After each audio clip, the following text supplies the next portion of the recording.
That Stewart was dead. Is that when you Yeah, started? what for? 1960. Mother is still home. No, there's a fellow stopped there at the house. Is that what he died of heart I attack? don't mind Stewart Allen. We call him Stu. Yeah. You did call him to do that. Yeah. Yeah. He wondered where he was, like, you know, 6 feet under. So I thought he'd never, I found didn't it. know he was dead. I'm seldom if you do anything like that. You know, Joanne, it's funny, those kids up for Stanford and Doug and Josh.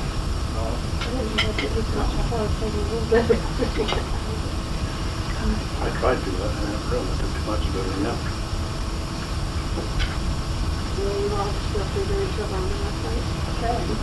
Well, the good Lord wanted them all to go to heaven. He figured he couldn't stand just one individual. They had to come together.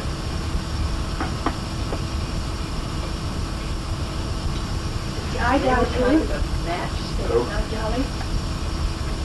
Yeah, Jolly died. Yes, that's what I was saying, Doug and Guy and Stanford, they were all the same age.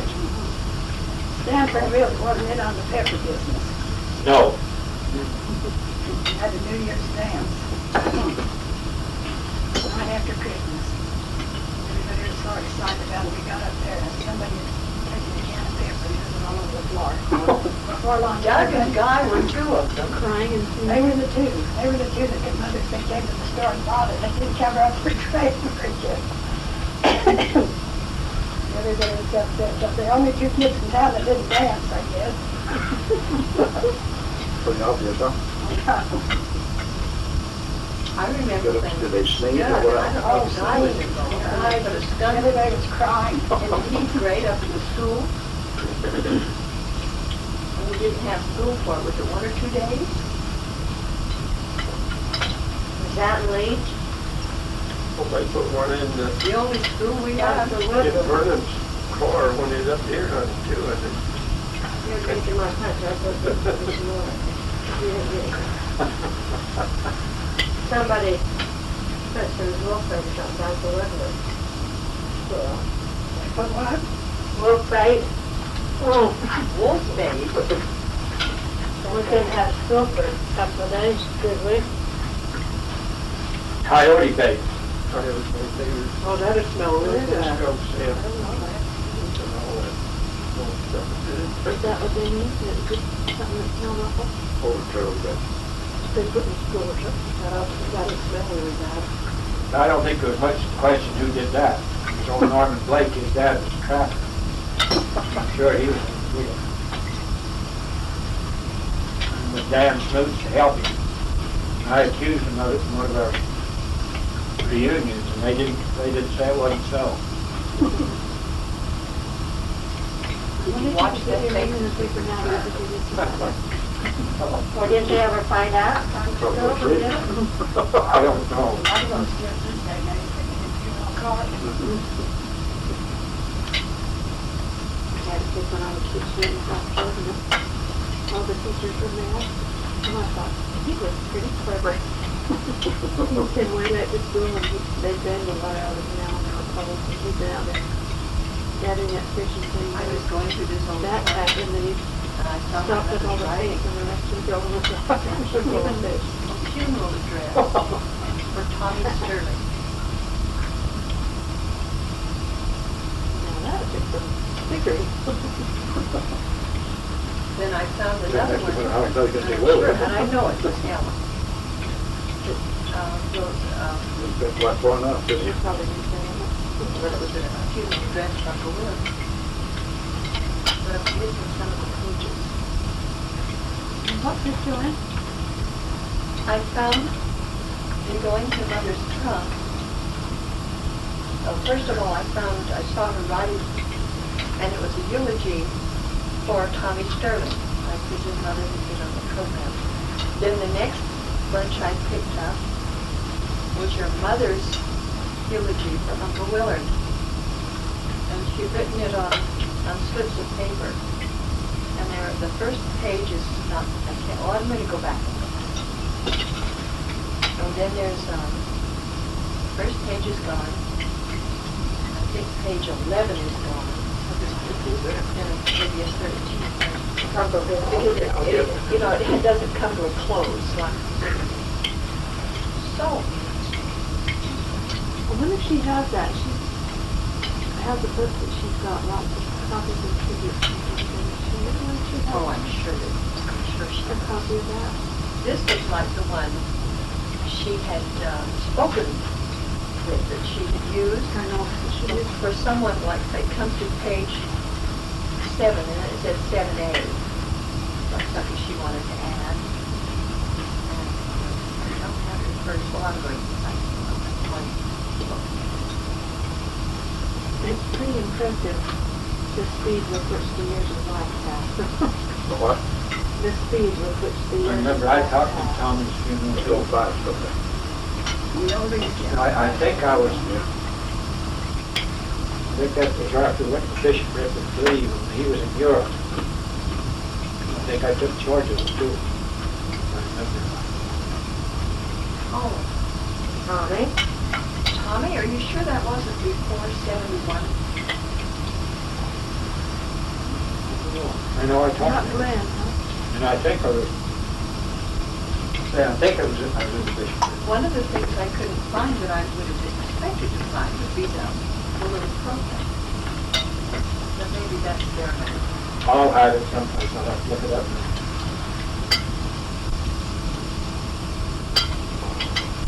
I think about Lily Thomas, right?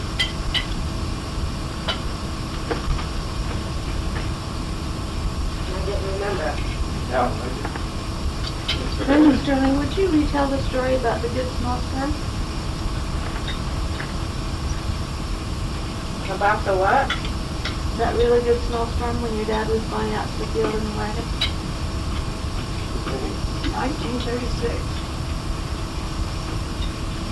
I remember seeing it was, somebody when Aunt Evelyn was telling about them carrying, oh my gosh, who is it? From the big house down here? Who died and the snow was so deep, and somebody, as she was talking, said 1936, and she said yes. But the snow covered their picket fence, and they couldn't drive to take his casket over, and so the men carried the casket up over the hill and watching. Oh gosh, Joe Thomas. Don't remember that much, so remember that snowstorm. that Joe Thomas? Uh-huh. And she told about how he had a big stallion, and he used to go out the middle of the street so that he didn't cause talk. No, that's Stanley Fuller told us that story the last time we ever talked to him.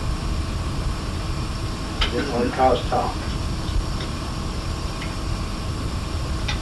No, I was thinking about what I was asking about in here in the dining room a few minutes ago.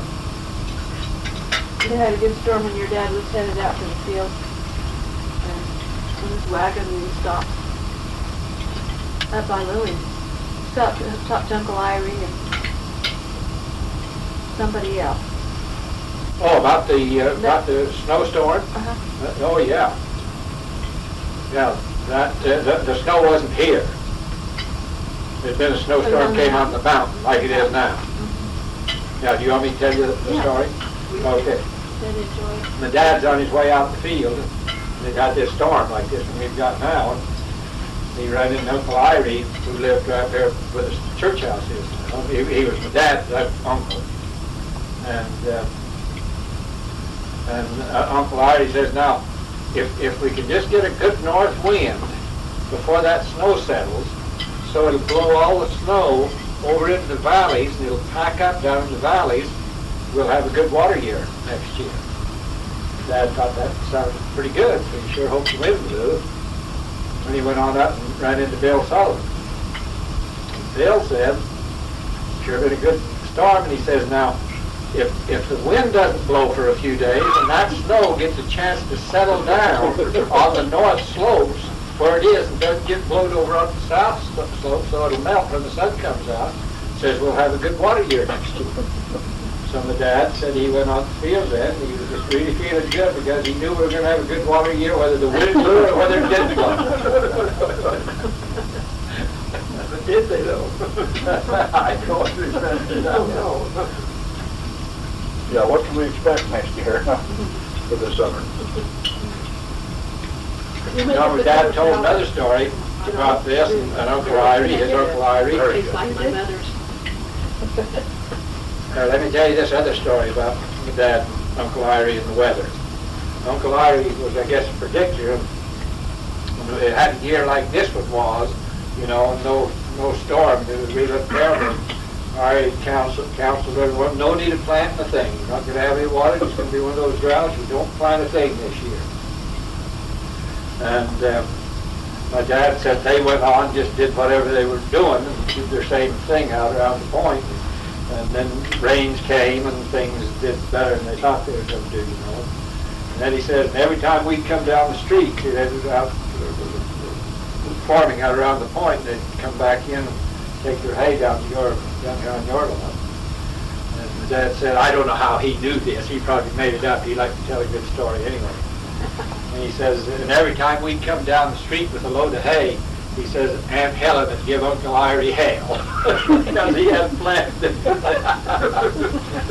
Let me tell you a story. That's probably true. I heard a good story the other day. It's not real funny. It's kind of a drama. In Poland, they were having a hard time feeding people. And so some of the authorities thought, well, if we can get some way so they can help get food for themselves, then that'll really be good. So they got together and they decided and told people, everybody come with lots to do and they'll give you 100 chickens. So everybody came. This guy went and got his 100 chickens and came home. And a few weeks later he went back and he said, all of them died. All 100 of them died? Yeah. Well, according to our rules, you can have 200, so we can give you 100 more. So they gave him 100 more and he went home, and in a while he came back and he said, they all died. They all died. How did they all die? Didn't you kind of notice something? Wasn't there something you thought you might have been doing wrong? And he said, well, I've been thinking about it. And I decided it's one of two things. I either planted them too deep or I watered them too much.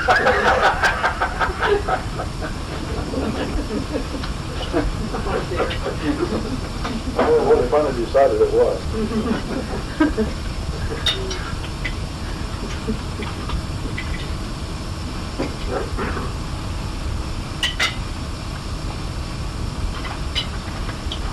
I guess there are too many of us nowadays who don't have the art of good storytelling or good story making. That's what they said about Art Anderson. He never lets the two stand in the way of a good story.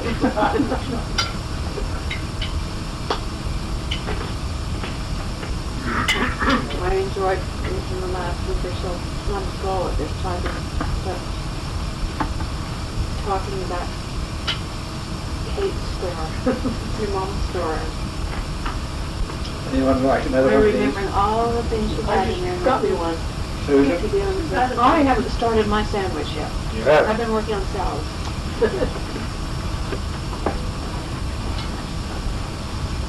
You were saying you got so you could cut off the That's top. that's all I need. Not all of it. I had the most of the time. Yes. So good. That's the different flavors, different stuff. You want another one, dear?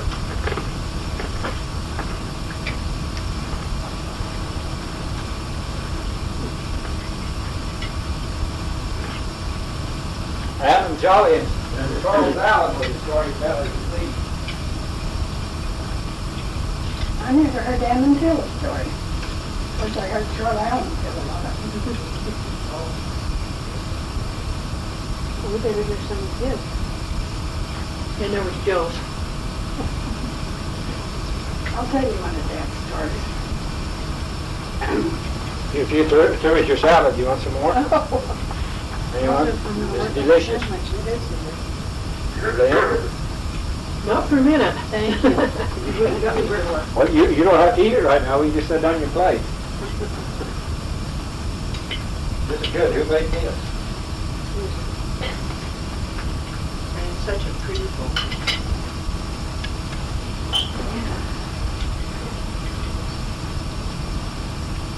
I'll tell you one of my dad's stories. They were having a conference out at Orderville. And they had President Heber J. Grant and two apostles. Tell how far back it was that you had that people come to conference. And there was such a big deal, and everybody was so excited about this conference. So when they started the meeting, they called on this brother to come up and pray. And he prayed for 25 minutes. 25 minutes. That was at the starting or at the end? That was the starting. Ooh. And President Heber J. Grant said, I'm going to pick over that. But you have to. said that people should, not make it, he was very tactful, he said that was too long of a prayer. And so they called on this fellow that did the closing prayer, and he got up and said, Lord, make something out of us if you can, amen. I like that. To the point. Has anyone had a chance to read the President Doss article in the March Influence about balance and humor? He told about Heber C. Kimball laughing out loud in the middle of a prayer. I've heard that somewhere. Yeah. And then he said something like, excuse me, Lord, but it just makes me laugh to pray about some people.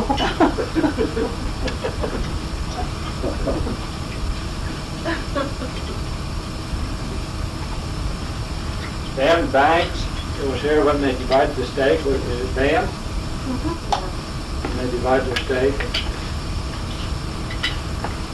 He told us this story right here. When they give their conference talks up here, the only thing they get, only direction they get, is who's going to be speaking before them, who they follow, and how long, how many minutes they've got for their talk. This is for general conference? General conference, yeah. And the same with the prayers. They're told to give a prayer in 2 minutes or 2.5 minutes, whatever. Well, he'd had a prayer. He'd been assigned a prayer at the conference, and it was to be a 2-minute prayer, to be 2 minutes. And just as he was winding down to where he would be getting up to give his prayer, he was passed a note. Where it flashed on the screen or something. Anyway, some way he got the word, your prayer can only be 1 minute. He cut it down. So, and another time, LeGrand Richards, you know him, how he could talk and talk. We were there in a conference, and he you could tell he was just getting warmed up. He was just starting to get into his subject. He had us over in the Holy Land and all this. He was just really going, And all of a sudden oh my word, that light's come on, I've got to quit. I know the gospel's true in the name of Jesus Christ. He had gotten the word from someplace. When it was after that, though, they started talking up there, telling how long But or something. apparently, at one time, they apparently had a red light that would come on when their time was up. One time they pulled us coattails. I guess that had been the first one. Yeah.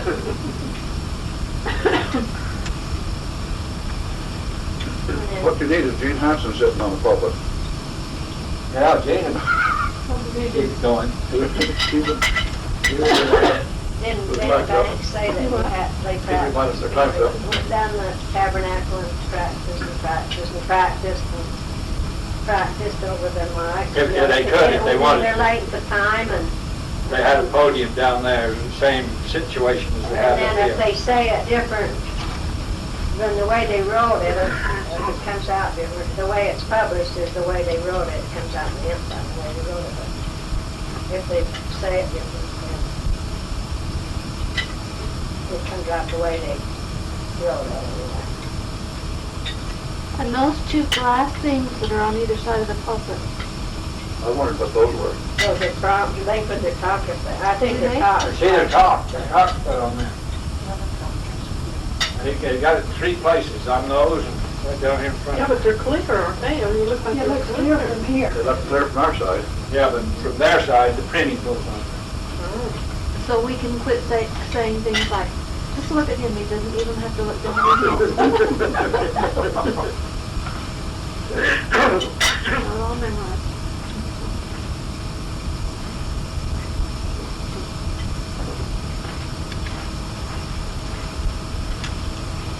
Well, Dad used to tell about Patriarch Miles giving long prayers. Oh.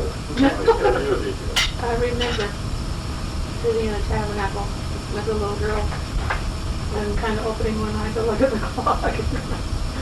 Boy, he could go on forever. She prayed for one time. Did he? And he gave me mine too. And mine too. And mothers. I mean, just looking at today. My dad used to tell about, I probably won't get this straight, about his wife, what was her name? Fixing dinner and having it on the table. And he gave the blessing, and he prayed so long, she got up and took the dinner off and put it back on the stove to keep warm. When he finally got to place the blessing, the food, he said, he asked the Lord to please bless it wherever it may be. You know that story? Is that a familiar one? I don't know. I've got my grandmother's patriarchal blessing, or she was in his belly, and the way it's worded, I took it up to Blake, and he just chuckled. He was so cute. 1909 or something like that. They used to say that when grandpa prayed, the kids would leave the table and go out and play, and one of them would be just signed to go back and check to make sure where he was at in the prayer. Which subject goes on, do they figure from that?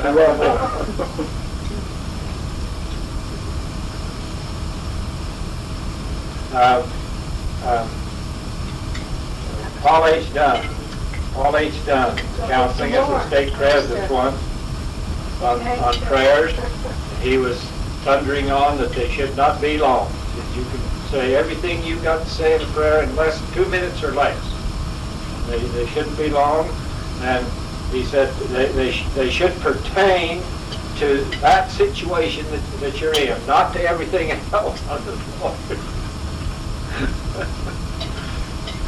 I endorse that approach. Try to cover everything, huh?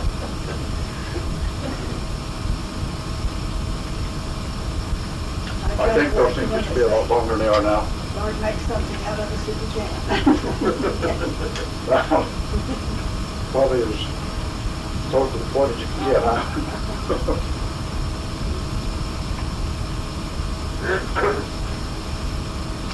Well, let's say go back and get another plate. Oh, gee. Whoa. Some dessert. Yeah, but I'll bring that dessert in. Wonderful food. I do not have a net. Is that Texas sheet That cake you're is bringing wonderful. in, Carlyle? It was good. Very I would make something good. Well, not very good. I'll just go. It's all good. It's a sheet cake, Texas sheet cake. And there's one similar to it that's called Miss Well, it was good, so I don't worry. found her on that one. Yeah. They said it Yeah. isn't Texas sheet cake, The better than that last one. time I Maybe tried. a little bit different. Nichols, this sauce, I used to bring home we roast up at the, And you passed it with the Waterton, while you were making where the, Texas sheet where cake. the Wilson's on It starts out I never- there.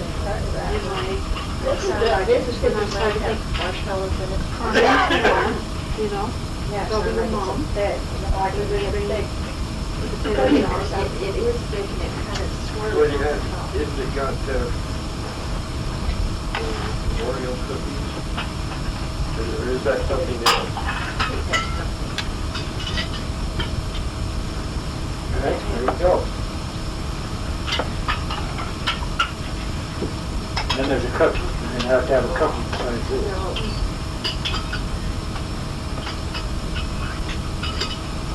This is quite a feast. Quite a banquet.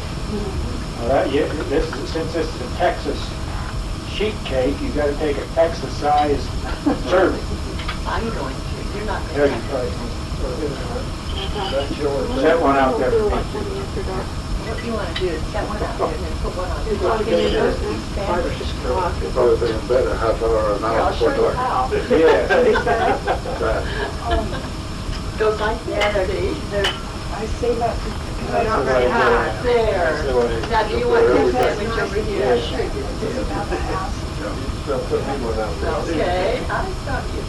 Scares me when he's driving around, but I guess he's doing all right. You already ate yours, you need another No, one. these are at little stuff. I wrote it. There you go. Two seems to be the number that everyone's taking. No way. Yeah, like I told them over there, that, look, Yeah, we've done nothing. that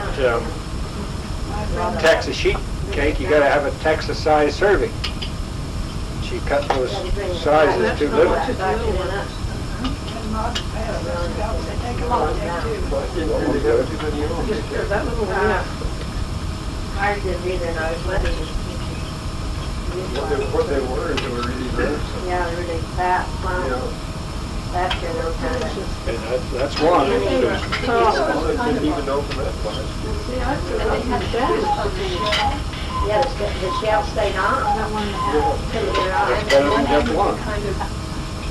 Makes his dad feel a long time. I couldn't do anything. Same problem over on I did not tell them story about that. About that.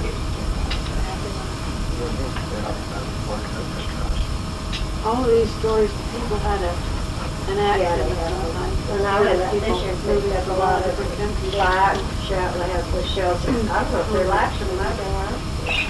They look just terrible. I cracked them all, but they had good nuts. What's that, Geraldine? It's a bird. A true bird? A bird clock, I don't know what kind. Oh, the clock. When I went back and got back to the bus, when I took See that back, undercut. I go to the US. Anyway, this man passed a little and he's talking out like I should do that. Oh, what? You know, what they shake them, you know, like, Barry McHale, he Before he should be. has one of a shake. Her sister did together. Shake. Well, brother Frederick went and then got up and talking to her.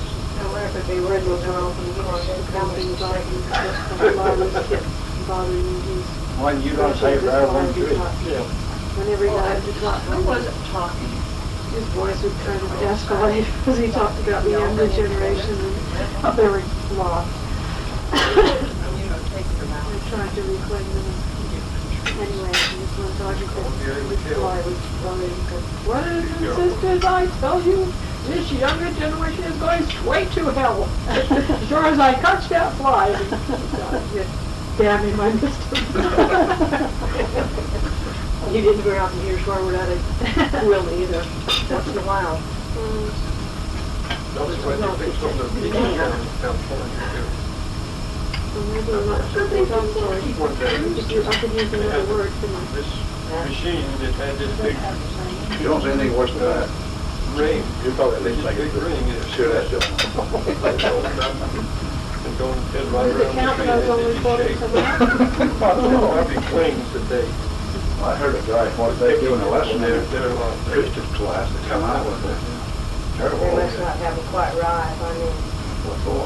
before they get right back You know, down. he removed that. He was telling somebody at 70, he didn't have to say Down that. into a Took the Lord's name, thing right? underneath. Well, I did preach a class and do that. Well, I shouldn't have done it. No, that wasn't.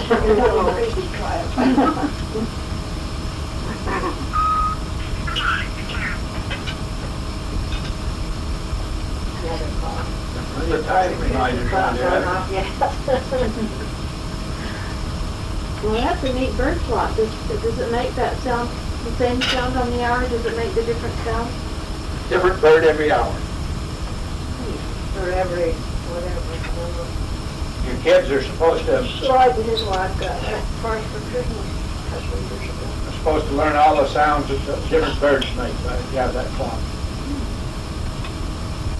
And remember what time it is when you hear different ones, huh?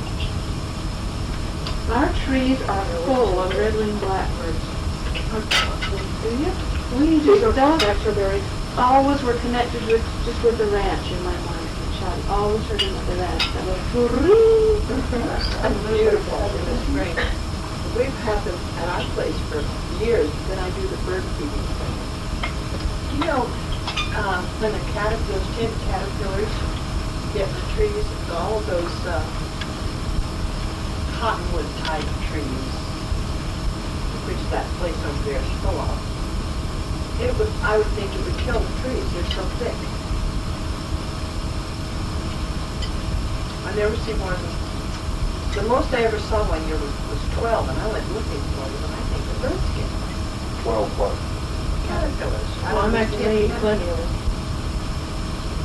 I'm sure if they cut the that, talking to this back.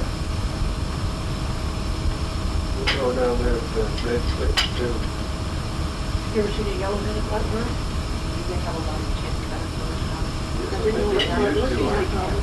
I mean, another night, I thought you were going to take her out by the urban airport outside. Boston told me about the big thistle feeders. And you don't think they were on yours? She had two, so there was no bird left on the sale. They're so pretty. Have thistle feeders, and found that I have, it took me hours to look. I just had to kind of know the name of the type of the bird. So it's a lesser goldfinch. And Oregon juncos came on Thursday. Maybe should come in October.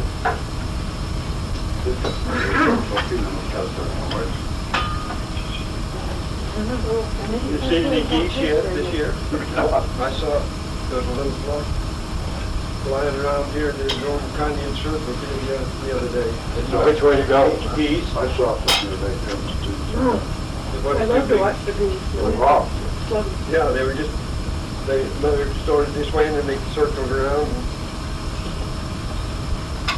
And I thought maybe they'd look for some place to sit down and land for a while. About 15 head. Yeah. White River. If we get out of time in the winter, like they come up there, Well, there's a lot of good ponds. Yeah. Still a lot of hurt stuff there, but it's just there. Doesn't Carlyle pond have water in it all year? I've seen none going Doesn't south. David? Lake down here. I saw it over here today going north. I don't know if I I saw think it's on plenty of places. We heard on some news programs that tens of thousands of songbirds, what? migrating songbirds are killed on cellular phone towers. Something about the track, something about the vibrations or something in the track into that spot, and they're telling that different places in the United States where they cut down the ground just covered with these little songbirds. That odd? So what was killed? And they would run into the house, those fractions of Well, I'll tell you a little story.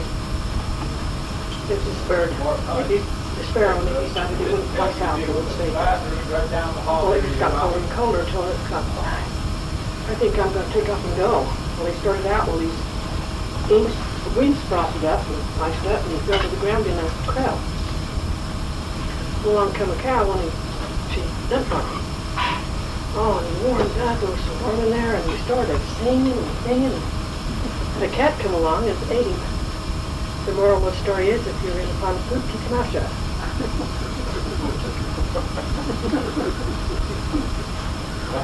Only it wasn't good. Huh? What did he say? Well, I could have said it the other way too, but I get it. What's going on now is that everyone that passes on you is not necessarily your enemy.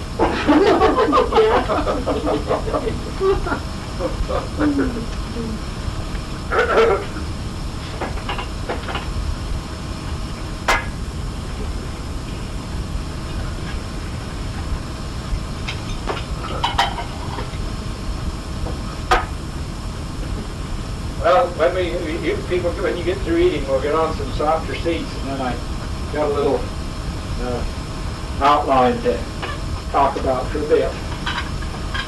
He's going to make us work. No.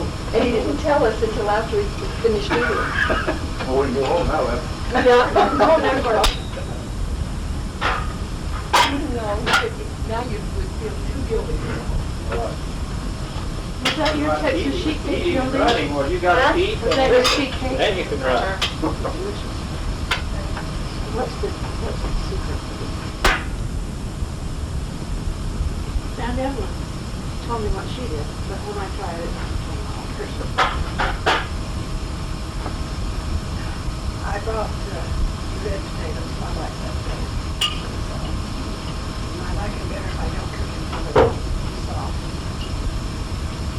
And with this, I did something else. We're getting ready for another trip up to the I cut up potatoes and Well, not for what? well, I figured out it was going to walk anyhow. One of these days, we'll have Norman take it. well, just there anyway. I see you pull out Every time he pulls up, he's made 50, whether he's out 50. Cut up the potatoes and the eggs like that. I guess. That would be the one to the shovel. Vinegar over it, like maybe he's making this. And that's if I used That's true. And what else is that? In the dressing. I cut up some celery. They say that they were walking on a little bit of vinegar. And then just mayonnaise. Mustard. Put a little bit of the recipe on the fruits and add a little sugar. None of those kids, I think maybe reaching. Delicious. Oh, and Evelyn said that she, and now I understood it was like, They don't, no one ever thought we were going to. well, she said, put the dressing on when the potatoes are hot. And then wait, let them fall down. The shells come like that. And I said, what kind of dressing? She said, oh, whatever. Well, that was part of the secret. Like kind of an oil and vinegar. I'd hate to have to do anything for myself. Let have everybody else.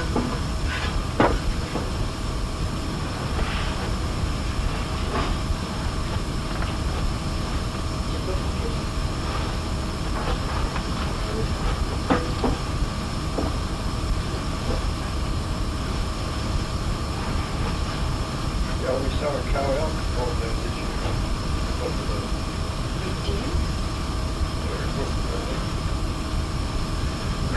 About 2 o'clock in the afternoon, we got our grandson.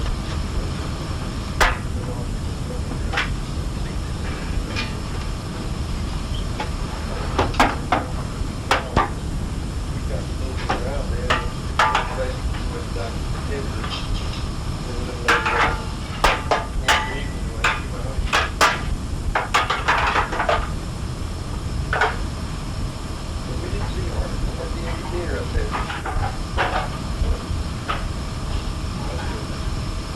I was talking to this kid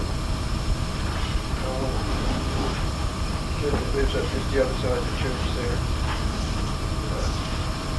On the same side, Yeah, just for the old, your place. yeah, the old neighbor's place. He left wine. And I just stopped there today, when I was coming down the sidewalk, he called me. He said he'd been up to her house as far as he could get up there. He'd seen line tracks, but like you did. You wanna stay on that chair, or do you wanna use case off? I want to go, mister. Okay. Okay, that doesn't cost a bit extra. No extra.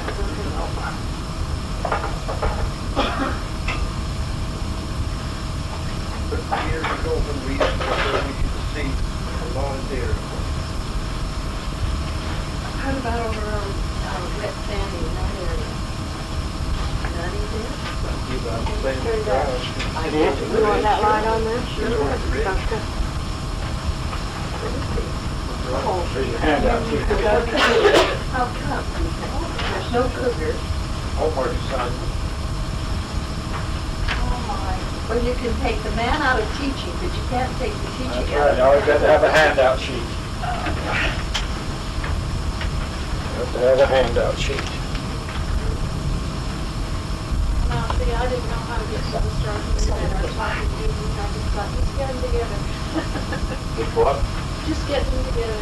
We're going to start talking. Okay, where this got generated from.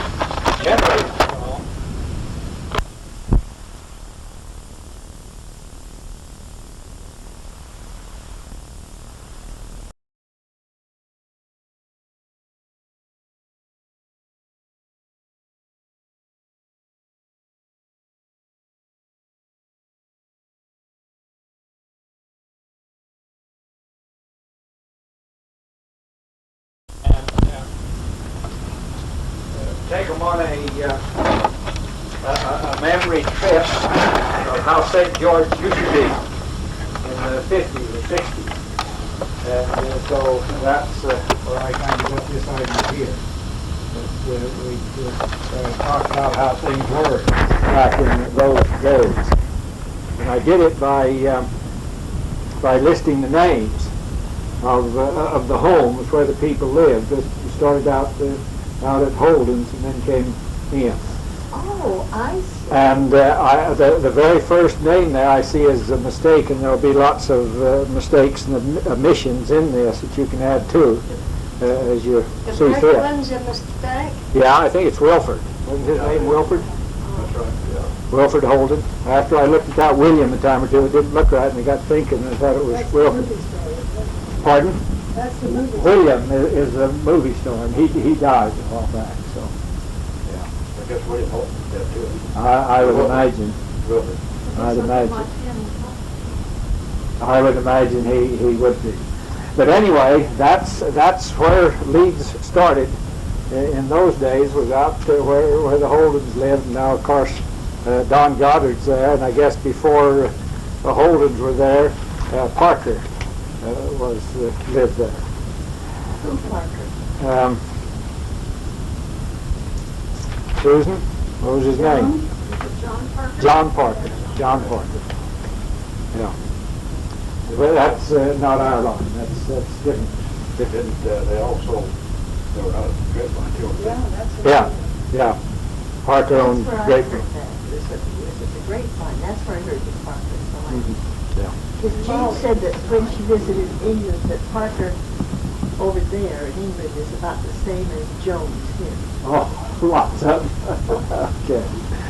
Okay, well, from there we came down the highway to Riley Savage Place, and that home is still there. And, of course, that's where Ross and Susan and Helen lived. And then you remember that Ross had built a home a little closer into town over by Eastman's it was on the old highway. And then when the freeway came, it took that house. Do you remember all that, Susan? And I'm sure you do. And then the next place I remember, and I don't know how it got that name, was up where Glenn lives now. There was an old frame house there, and that, to me, that was called the Negley place. I don't know, was it? Is that, you knew that, right? Negley's lived there. Huh? Negley's lived there. Okay, so that, Is that the Negleys from like the Tuckerville Negley? I think they were related. I don't know. There's something they were. I never did know any of the people. I think that city was a place or something. No. Well, okay, and then Glenn built his home. Well, I think you lived in the old frame house for a while, and For then a number of years, yeah. built his home there. Then we go on up to the Silver Leaf, and there's the Wells Fargo building and the Rice house up there at that time. What about, well, maybe this was later though, but that Massey that lived out, had the monkeys over down. It's down more in Bonanza Flats. Yeah. Where is he? Those were Johnny Come Laters. Yeah, but that was a long time ago. huh? Yeah. But anyway, I never put them in here. Okay, then we come back down into coming down the street, and Mildred Jolly lived in the first house up there, right? Mildred and Irene and Dale and Uh-huh. And Hazel and Kenneth. Kenneth, yes. Yeah. Helen was the oldest daughter, yeah. I never heard. What Yeah. about Ivan? Is he a brother? Ivan was there. Helen had a beautiful voice. We lived there, Beautiful too. singing voice. Yeah, we You did did that. I went down through here all the places I Helen was, Shaw. it's funny. I think your mother and Helen gone. sang All three of together them. often. Because they both taught me to sing tenor because there weren't any tenors. Tenors. Yeah. Well, okay, in that Mildred Jolly home, then later the Van Loft House lived in it, and then Bill Hall. We lived in it before they did. I didn't know that. I didn't know that. And then when Bill Hall lived there, it burned down. Just That was nice. not 2 days after Christmas, it burned down. And we had a big benefit for them and helped them out well we could. There was a garage there. That by Helen's husband, Helen Jolly's husband was a Ward Jolly, Yeah, just out the way from the house. the Walked mechanic. by that, and we walked just Timothy Stewart building Rose Carlyle there. Worked on it for- That wouldn't have been there when you walked to school. seemed like when we used to walk back and forth to school, that there was a garage there. Well, wasn't there was Caldwell's had that garage thing. Something left. There was one up there.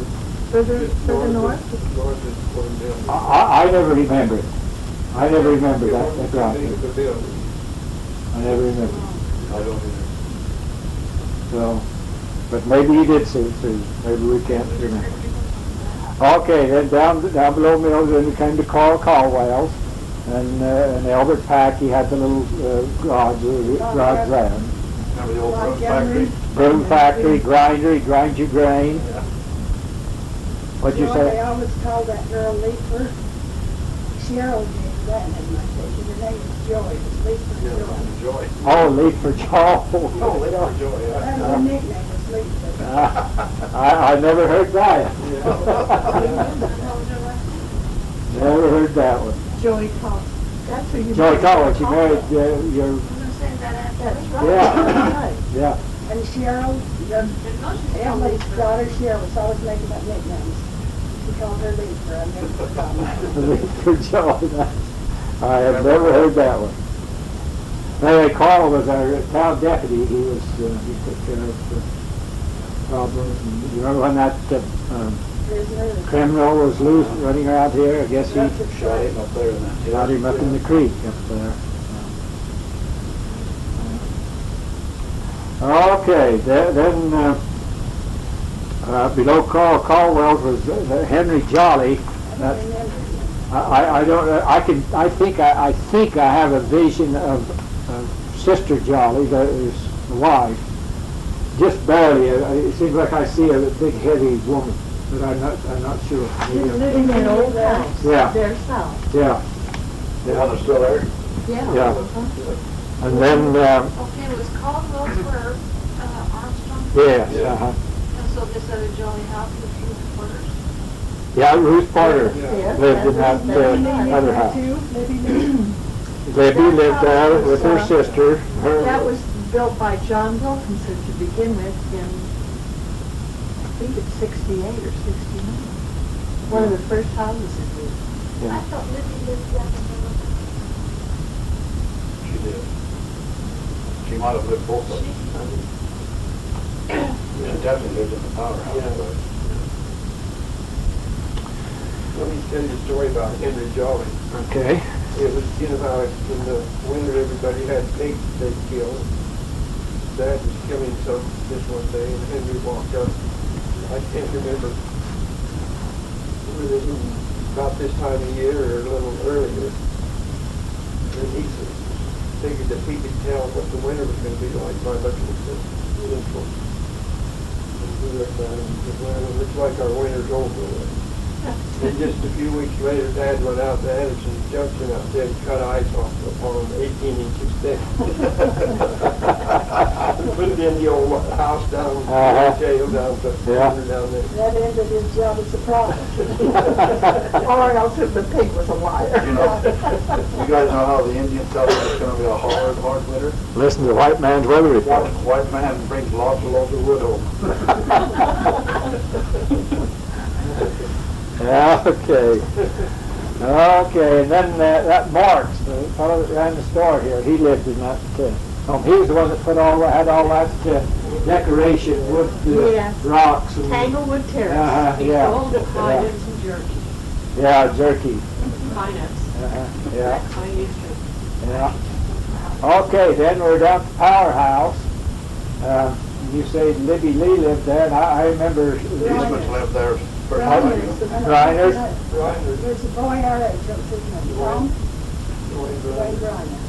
There used to be And he had that terrace and flower, that's the most beautiful spot in town. someone had a library there, a little checked out books, and you could go there and get books. And I remember going there to get books, but I can't remember the names of the people. It wasn't Briner, it was someone else. I remember Eastman's living there, and they had the cutest little dog. Yeah, Eastman lives there. The cuss was named Bean. He come out and chased me up the street every day. That's because you were throwing rocks at him. No, it was just me, didn't like You me. were a mean little kid. Yeah, your mother's told us about your rock throwing ability. You got kicked out of second grade for throwing rocks. It wasn't because he was throwing you, it's just because he was so darn good at Yep. it. Then the old red grove, right next to our house. I remember they used to park the bus in there. Your dad used to park it in there. I think there was about 1.5 inches clearance on each side for that bus to get in there. What did they call that powerhouse? Was that actually built there for that? I don't know. That Briner, he worked for the public. Okay, maybe that's why. You know, there used to be a big, what'd you call it? Transformer. Old transformer sitting Yeah. outside that fence. There's still something there. Up on that, it's up on top now, up above the ground. I know I see power company trucks the other day. I don't know what they're doing. They're changing the poles. Okay, Charles drives a bus. Yes. Your dad drives a bus. Yeah. All of you, I went on the bus, all of them too. And Terry George. Very dry. That's wonderful. Anna and I used to, you don't want us to chip in with you. You go right ahead. That's what it's all about. He flattered Anna and maybe we could sing. He had a couple of favorite songs, one of them was True Love, and he would hurry and sit on the seat just behind the woman on that car. He probably said, "Would you like to sing?" Something like that. And who was that? Is that all you was Uncle Jerry. Oh, he was so sweet, he was so dear. He loved you kids, oh my goodness. Okay, then we get down to Log Cabin Inn. A.G. Anderson, a man named A.G. Anderson come and built that. And I remember Perry's being in there and Bracken's being in I there. remember the Brackens. And then, When you name pardon? Anderson? Anderson? A.G. Anderson. I've heard of them, I never knew them. And Perry's were before Brackens? Uh-huh. Yeah, didn't they have a girl or your age? Betty Perry, yeah. Yeah, I remember that, her, just Perry. And then the Brackens, I don't think they were there too long. You remember the cabins back there, the old 200s used to stay in? Yeah. I remember he had that pond out there where they Yeah. got his pond. Yeah. But he's gonna fill it up, he, in the spring, you know, when the fish come down the ditch, he said he'd give us a nickel for every fish he catches. Who was that? This A.G. Anderson. Oh, That man, he was ahead of his time. What was this? This was the 20s. He was doing it. He had that vision of a trailer park, auto cart, you know, and a recreation place. He was going to take his visitors out there and have boating and fishing for them. And I guess he was going along with this. And the story that I've heard, it was during Prohibition, and he got to bootleg it a little, and they caught him and sent him. He went to jail for bootlegging. But anyway, the water, I remember one time when that water was backed up, clear back up about in the middle of that field there. Yeah. When the field was about clear up in there. Yeah, he had a big dream, that guy, and it was headed in the right direction. He was just a little too soon for it. Okay, then Dallas Hartman. Remember the little house where Dallas Hartman lived? Yeah. Clive. Clive, Clive, singer and the piano player. Clive and, Mervyn, Clark. who's the youngest? Clyde. Clive. Clyde was the baby, I'm sure. Yeah. Just the old Wilma. There was another one there too, that Jim mentioned. Marvin. The dark colored, the one looked like kind of Indian. They all looked like that. They were. They were, I know. It's either Merlin and Orville. Orville and Clark. Yeah. Well, was it, she always used to have to take a piece of cake to Clyde or something. Oh, when they'd have a party, she always have Oh, to. if we could remember all the stories about Dallas, that would be a fun Yeah. evening. I know this one for true. I was there and heard it. She came rushing into the log cabin. We used to deliver the papers then. I was there waiting for the papers to come. And she come rushing in there and there's a snake. There's a snake. I think it's a rattlesnake over my yard. Will you come and kill it? You know, your Uncle Bob.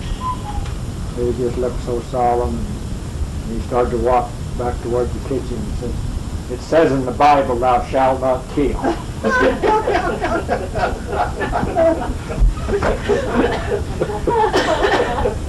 Yeah, I don't know what happened to her. Oh, yeah, and then she was so funny. And Stanford and I, we were little kids, and maybe I don't know if she did these things to make us laugh, or it didn't take much to make us laugh. But anyway, whenever she'd come around there, we'd laugh. And one day she says, "Now boys," she says, "I don't care if you laugh with me, but I don't like you laughing at me." She could be so much fun. But she talked all the time about her ailments. Yeah. She was sick and all of the problems. But sometimes she'd say, "Now come and visit, and I won't talk about my ailments at all." It's like, come and we'll have some fun. We lived right next door, to her. And we had the milk cow, and of course we churned serve butter, and we'd save the buttermilk and take the buttermilk over to her. And every time she'd say, "Oh, you saved my life." Where did you live? Huh? Where did you live? You just wait a minute there, Susan. You'll see. Hey, I'm just waiting well, for that. Before you get too far down there, can I tell a story about the log cabin inn? Yes, you bet. Oh, Twitter used to buy us dynamite on 4th of July so we could put the town in. Perhaps who did that. Who did? Twitter. That's what I thought you did. Willard McMillan. And so he told Lamar and I one day, he says, I'll buy you kids some dynamite if you make sure I hear it. You know where he slept. Yes. In the back room next to the road when he passed. So Lamar and I stuck 3 sticks in one of those umbrella trees there. And set that off, and it blew that umbrella tree all over the lawn. And about 2 or 3 hours later, we walked in the inn, and he says, I thought you kids said you'd set that dynamite off so I could hear it. I said, Willard, you can't hear it if you didn't hear it. He hadn't heard it really? He had said he didn't. I don't know if I've told you this story. I think that I have, but just in case I haven't. Because I used to work up at the inn and when I was out of school or something. And Uncle, this is about you and your brothers. Uncle Willard always said, he said, oh, there's kids around town, they're always they'd nip a little here and they'd get a candy bar there and stick it in their pocket and they're all, he says, but I'll tell you, those kids at Marguerite's were as honest as the day is long. So if you swiped anything, don't tell anybody. Don't tell, huh? Well, okay, moving on down then. The home where Wayne lived, the first one I ever remember living at was Cliff McMullen. He built it, I think, didn't he? See, I don't know. I remember that's where Cliff McMullen lived and had his family. He had a big family, and he lived there. And then Eldon, you We got married, huh? got that. I can't think it happened. When did Elton live up there? He said we got married. And then, of course, Wayne Hafen. Remember Wayne? When he Were there a couple relatives in the Yes, there was this old Bybee, what is his name, Bybee, it was supposed to be, Hiram Beebe. Somebody thought he was Beebe, Sundance. Beebe, he was I got a supposed to be the story about that, Sundance too. Kid, yeah, Can I tell a story there? yeah. Oh, about when he about shot you? Yeah, well, what I see thought he was gonna be. There was a bunch of us kids out there playing on the sidewalk one day, and he comes out there, and he has a big old pistol on him, and he says, "You blank kids, get out of here." And boy, we did, we scattered, And years later, I was listening to TV, and I heard this report on Channel 2, that there was a guy up north writing a story on Hiram Beebe, actually being a Sundance Kid. And that's where that originated. He killed a man in Mount Pleasant. Yeah, and he went to jail and died in jail. When he Well, that was after he left here, he killed him? And when he first came here, he came proclaiming he was a prophet. Oh, He had a big long beard and this long white hair. And had a great Was he big by farm. himself? Pardon? No, he had a some wife. woman living there with him. Yeah. She was very friendly with Mother, because Mother would give her the fruit that, if you had the fruit left over from every year, she always gave them the fruit. uh-huh. So she came and gave, Mother, you remember stamps we used to have? Uh-huh. She gave the shoe stamps to me. I had more shoes than anybody, because she always gave Mother the shoe stamps. I see. Funks, that was a family that lived there. Yeah. Mrs. Levitt taught us in the third grade, I think. Didn't know about that. Yeah, it was Randy from when after we moved to Vegas, while Oh, okay. she teach school there. Yeah, they read there for much. Yeah, sure. And then you sold it away? I didn't know that. I didn't know that either, I suppose. Someone else in there. And Well- they moved, I'm sorry. That was when Hazel moved in from Madison, because they used to live out later, when we were kids. Havens did. We lived, Havens did what now? They lived out Holdens after Holdens. This was after. Oh, okay. I believe I remember that Girl now. calling, we knew when those kids were in trouble, because she used their full name, when she called them, we could hear her. Yeah, they came to my... They used to live in Allen Apartments too. Yeah, when we lived there, they was living there. Girl used to come up to our place and stay there. She'd come in the morning and she'd be there at night after supper. The whole day. The whole day. What'd she do with her kids? They did right on. Did you ever put your mom? We got to where we didn't pay the secret come because we listened to what they say. Well, okay, then we go down to the next home there was Clint Fuller, I believe, built that, and then Stanley, he's the one I remember living in it. He was he was married to Maya. Mine, yeah, Catherine Maya. I believe so. And then they went to St. George.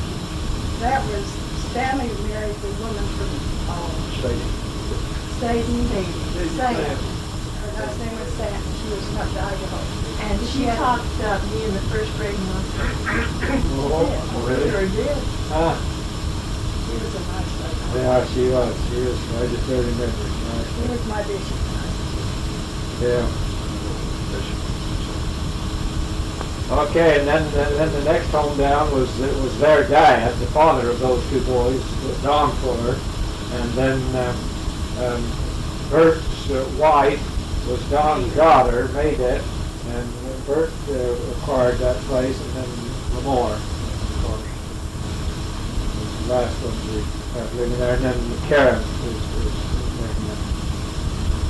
there. Okay, and then down to the next one, that was the Sullivan home there, and I can just barely remember Bill sitting out under those mulberry trees. He had a stump. He sat there right beside the sidewalk with his cane. And I can remember walking by there, and that's what my friend said. And they had a porch down on this end. It was all covered with vines. And that's where Bill Stratton would come and bring his Victorian walk from Hurton over. That's how he courted Lily. Lily. We used to sneak around the back and listen to him sing. Did he sing the Old Maid's Prayer and Cowboy Jack? I don't remember. Whenever I think of Bill, I think of those two songs. Bill Stratton was my mother's first cousin. Uh-huh.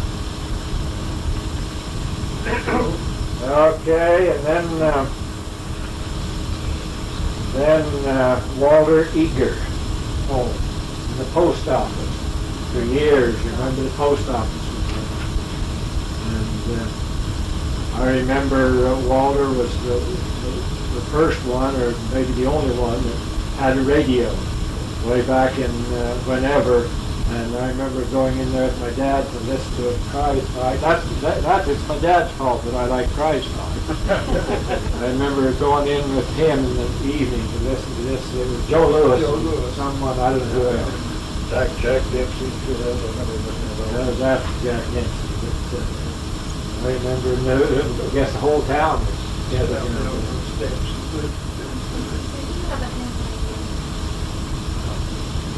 He told me that when they delivered mail, the truck would come in and they just throw it out on the sidewalk and drive on, and then if they got up an hour or so later, they get out and drug the mail in. Now they have to iron it, caged in, put the mail, but they just left it on the sidewalk. I got to tell you the story now about Jesse and Flukinger. Dime Flukinger. Your dad was the one that told me this story. Your dad was helping Dime. They were going down to the river to make sorghum, cut cane or something. And Dime had to go and get his mate. He went in. And your dad waited. He waited. They were in a hurry. They had to do his work. And he waited. But finally Dime came out. He was just there. What's the matter? Oh, he said, I asked Jessie how she was doing, and she told me. I'll have to tell you what Walter Eager said to me once in the post office. I've never forgot it. Well, it's when they moved over to Tan Sullivan's. It was quite narrow. Well, he came in and I came in and it was really tight, and he turned around and he said, well, that's our 2 buns meat. By the way, thinking about, remember what was said during the older mail? There used to be a milk truck in Atlantic Place. Pick up cream there. She had cream out there. Yeah. It seems like down on down the side, it used to say that came down to the Had to been cream. Yeah. And then later, they did take milk out.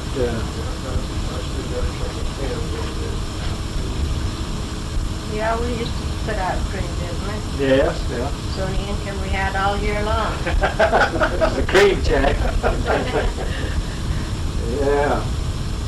Well, okay, then across the lane there from Walters was the church, and we remember that going through various phases, changes, different bishops, and the heifer party, and the parties when the boys went to service.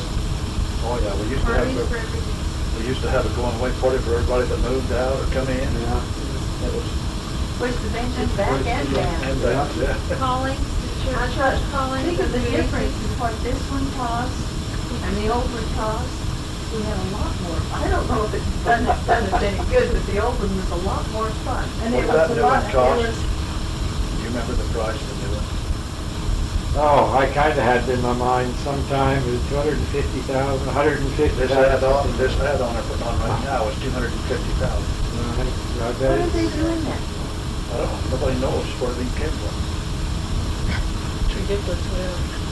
You're going to find that it was meant for a church building up in Idaho, and they think the Idaho one's got it, and now we. Nobody will take credit for having it done, but there it is. The orders came through to do it. By the way, Fix the bell so we can ring it back. Good. I was saying, oh my God. I missed that day. Oh my. it's up there, it rings if you, We're, Scott's supposed to get some cable, we're gonna Fix it by hand, aren't you? steel cables down, we got up there, build a whole string so we can fence it for it. Did I hear somebody up there dinging the other day? I heard the bell ding once Well, up there. we was up there for a week or That was probably you guys. We've got holding off in the steeple down. That's the best 230 years. That's an English in that old Oh, fella, right? I love that. By the Yeah. way, thinking about longer dressing again, they built that room on the back door and President was thinking. Oh, Yeah. He was in Rock's blessing, and I remember shaking hands with him. oh, And Mommy used to tell me that I'd play outside so much my hands would get all dry and cracked, and they were that day. Mom had been saying to me, and then I always wish I could wash all my hands. That's when I should President shake hands. yeah, that is experience. Well, okay, then down below the church house was where Lizzie and Etta lived. And we remember Etta's Viv Marringer, and Ira. This is where Ira, your uncle, great uncle Irie lived, brother to Dave, and Edward. That's where Edward grew up. Carl. Do you remember the parrot? Oh, do I remember? Yeah. Do you remember? I can tell you a story on Did that. that parrot ever get a hold of you? Etta, Aunt Etta, or it had been in the Marriager family, and it was his aunt, and she sang with the New York Metropolitan Opera. Remember the areas that would go, that business? And it was good. I walked up there one day, I was at the post office with the kid, and I knocked on the door. Heather said, "Come in." I walked in, she wasn't there, and then the parrot said, "Come in, come in, come in." Anna wrote a column to the paper, and she always was, used to talk to Anna and Billy, and because the kids round up to Mary's work. And remember how Gordon threw yard was? Oh, right. every kind of Everybody was flower. like, you could, That's what Lazy was there, we used to play behind it. There's no much foul ball, this goes in a great place, we go come to their side, she gets mad at. From She the church did like side, that. from the church side, listen to Quay. yeah. Oh. And Benita Long was there too. Yeah. Probably other things. I think Benita was Lilac like, bush that bend over. That great, huge lilac bush. Oh, it'd be covered with lilac in the spring. Yeah, walk up past there, she good with it. when they both died, I think LeVon McQuaid's son-in-law, Jennings, owned, somehow got a hold of the dentist. And then he sold it, I think, to Benita. I don't think there was any to the Medici, right?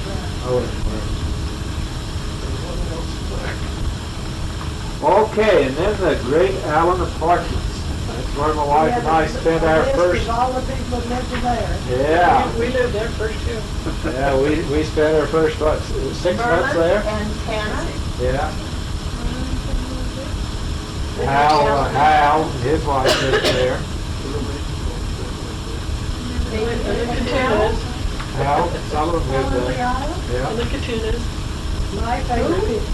You probably don't know them. Ernie Katunas. Katunas? Oh, I remember Ernie Do you? Katunas, but they were living over in Uncle David's old house. Yeah, yeah. They lived in the apartments here for quite a while, and we go there. My favorite people that stayed there were a couple of apartments in Pecan. And his wife was the skinniest person you've ever seen. And she had a set of twins, and then she had another child, and then she had another set of twins, and she had twins then after they moved away. They came and stopped to see mother, and they could not come all in one lot like that. But when they lived there, and we were silly kids, and when she'd get pregnant, we'd say, it looked like she swallowed an olive. My dad, when, he had cows, and mother had chickens up at the back of that. And Dad was going up there one day, and this one little kid stuck his head out and said, "Mr. Allen!" My daddy's already been up and got some milk out of your cow. That's a big hand. Sometimes when they come to the store, the little kids say, my mama goes up and gets chicken or eggs from your chicken. Kids, huh? We had heard another story like that tonight, didn't we, Ray? What was that? One you told earlier about the tomatoes. Oh, yes. That's probably a good thing you did. Okay, then just back behind there was a little house, something back there, and didn't Annie Hanson live back And he there? had some, and her son lived there. Charlie Rod. Charlie Rye.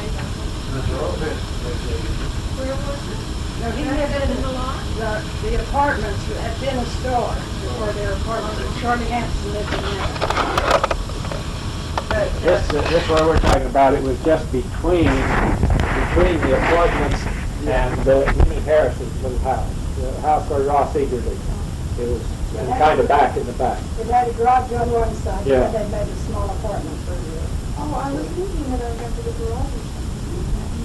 And Annie used to go out and get us and take buckets, and you'd see her digging and digging, and then she'd take her buckets and go over to she was always taking ants over to Cornytown. Whenever I came to go over there, I was like, I wonder if there's lots more ants around here. She brought so many ants to glean. That was her favorite thing to do. Who was doing this? And you remember her? No, but there used to be a lady who lived over there where they live now. And she would, Leona Weeks. yeah, split breadcrumbs out there. Sugar. She asked her to her house. do is tell sugar. She wants them in her house, but she likes it. Oh, Run that by me again. She put out breadcrumbs and sugar and stuff and Sugar. bring them in her house, so they asked her to in her house. And she likes it. And she used to walk around with a wagon, didn't she, and pick rocks and things? That I knew was it. that. Well, I think she did too. She likes I that. think Mrs. Weeks did too. Leona. Wasn't her name Leona? Right. Okay, and then next we had when we moved into this house where Ray is, Minnie Harris lived in the little house just next. I'm not sure about the rest of it. Did you honestly understand that Minnie Harris walked on water? Tell us about it. That's worth listening to. Oh, it was just, when I was going up to school, I got in a lot of trouble with a lot of teachers. But I was quiet, I wasn't obnoxious to teachers. They'd get pretty cross with me. And Aunt Minnie she would go down either every week, no, it must have been every 2 weeks, and she had an orange crate, she'd bring back books. And Mrs. Romney down there, the librarian, would gather up wonderful books for me to read. And I'd go through that whole box. That's how I got through those 4 grades up there. And Bert Harris would like to have stomped me into the woodwork. Do you remember Bert? Do I remember Bert? I remember.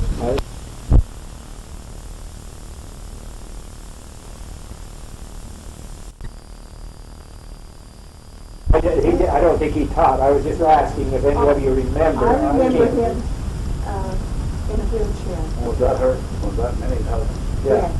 I remember walking up on the hill back here. She would be up there with one or two, and go look at the road. His brother married my mother's older sister. So it was always a kind of Italian. But Aunt Minnie, I don't know if she had a fault. She was the sweetest nature. I remember her that way. Good. Good as gold. Her daughters were the same way. They were Ethel and Mary Kay. What was her name? Marjorie. They were. Okay, and then Afton Stauffer, she lived there, and And she just passed away last fall. You saw it in the paper. I saw it in the paper. We had, she was in a care facility there in Salt Lake. I guess we've been visiting her ever since she went up there. Whenever we're up, we go and visit her. And the last few times we've been, you talked to her, and she'd ask a question or two, and she'd just keep getting so excited when she knew you were fishing. And but then in just a little while, I would tell her again, and she'd be just as excited again. Like she hadn't remembered it. Well, she did. We lived there We too. lived there before after that. You lived there? After Ross figured that. Oh, okay. Okay. We lived all over this town. Yeah. Thinking about it. Okay. We're supposed to be close. Can I go around all these places and put up a sign? They will live here. Yeah. Hey, Yeah. used to be a little ice cream store, not see that. Somebody told me to do one. Didn't they have it? I think it was before me. I don't remember. That's reading Wilma's book about that. Staying down on the sidewalk. No, it had That a, was down at her place. it had a, it came in because I remember, because I ran away from, we lived, well, we were visiting my grandparents. And I ran away. I remember running away, and then Mother told me that's where I could run to, and it was like a little state candy, and I don't know if it had ice cream or not, but they had good things. Would that have been Charlie Hanson? He had kind of a store there. That was before the apartments. There was the apartment, that was one of them, and then down where Aunt Minnie was, there was another one there. Oh. If you think about the front of it, how it had steps up. And it was right out to the sidewalk. Uh-huh, right. Was that the store that was right up beside the apartments? The apartments, when Mother and Dad bought that place, they bought it from Charlie Hanson, and that was the store that he ran. He wasn't running it when we moved here. There was one little building here, kind of in the center of the lot. Yeah. Just barely west of the apartments to the south. Wasn't that an old garage? That's where there was a garage in this little apartment where Annie Hanson lived. Yes. And then they took that old store and made those two apartments. It's the same building. Okay, then next we come down to this home down here where Ray and Berlin lives now, and I put that as Bert Sullivan's home. He's the one I remember living in way back at that time. But it wasn't, it was a Sterling that built it, it was And, Dell. it was my uncle who originally lived in it. I don't think he built it though. William Stirling lived Well, there. Dell and Mary Stirling lived there. One of the Well, one of the Fuller women. Phoebe? I didn't know that. Well, we bought it from a Mangum, wasn't it? Mangum? I think so. Yeah. I don't know if the Fullers owned it. Her husband was a construction worker. And she had a little boy, and she wanted him to have black hair, and his hair was blonde, so she shaved his head. She thought it might come in black. And he had a shirt that was striped, and Stuart called him convict. Well, that was Phoebe. Phoebe and his Connie. Connie, she had a girl named Connie. Phoebe and Connie. But anyway, And the boy. she got so mad at Stuart for calling this kid a convict, and one time she chased him, and she chased him right in our house. Phoebe Cole. Called him Phoebe that. Cole. Did Ross Roselle live there once, I think? Yeah, Ross Roselle. I know that because she got appendicitis in the middle of the night, and her husband was away working, and they had 3 little kids, and they came and got me to tend those kids, and that's when I decided I didn't want 3 little kids right away. I never tended little kids like I got to work out from that, so I remember the Roselle. Well, okay, then we lived there, and then now Ray Field lives there. Okay, and then the next one down is the tithing office. And your dad, Bill Pratt, was Wall and Matt had it done in church. Our great-grandfather did it. Oh, okay. It was when your grandpa was bishop, though. Yes, but it was our great-grandfather. It did the masonry. Who was your great-grandfather? Willard G. McMahon. called Dwarber. Well, Grandpa and Grandma Gladys lived there. Yes, they did. I remember Mother's Yeah, Day. so there's hardly, Stanley said he lived there. I can remember her.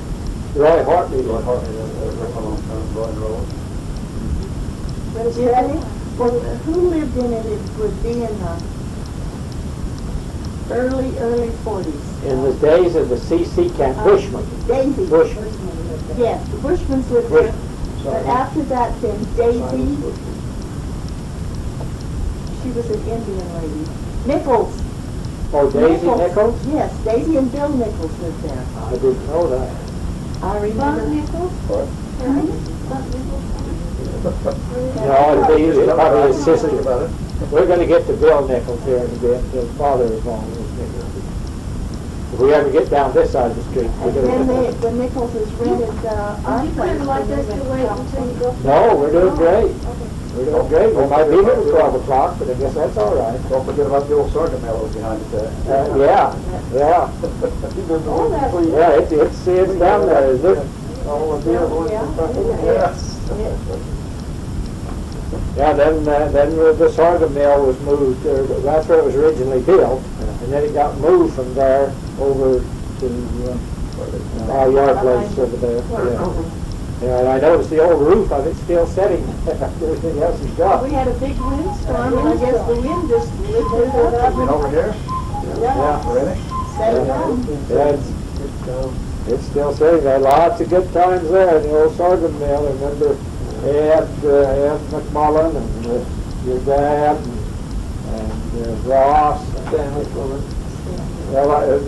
Stanley was never in on this. Oh, no. He was gone by there. I was just thinking about this and over the hill. Bill Stratton and Walter Eager. Where did your Toilet, sorry. the horse, they look at Out there. your mill that you have in your front yard. Where was that? I was trying to, where was that set up, where the horse went around and around and Well, around? it was set up right out there, where that pond is. Well, out there, and it was set up right there, just as you get down that little hill going out to the field. It was set there for a while. And then it set out in the open homes on pasture out of there. I remember seeing it, and I was trying to think, I remember watching it. And the men shoving the cane through, but I couldn't remember where it was that I saw it.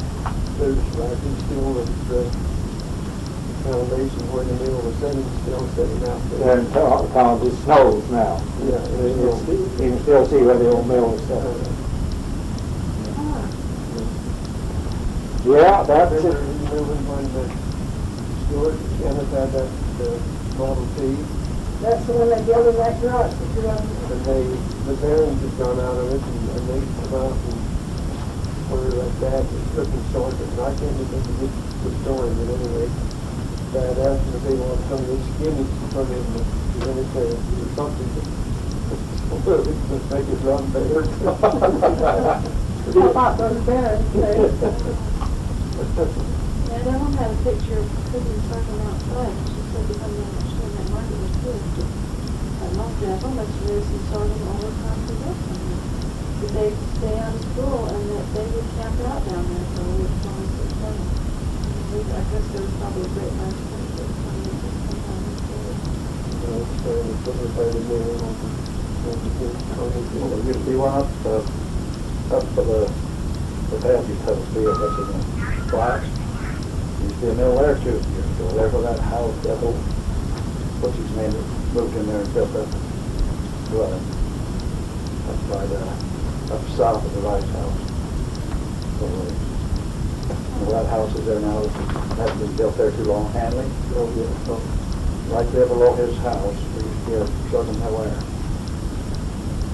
I don't know where it originated. I'll have to ask that on that.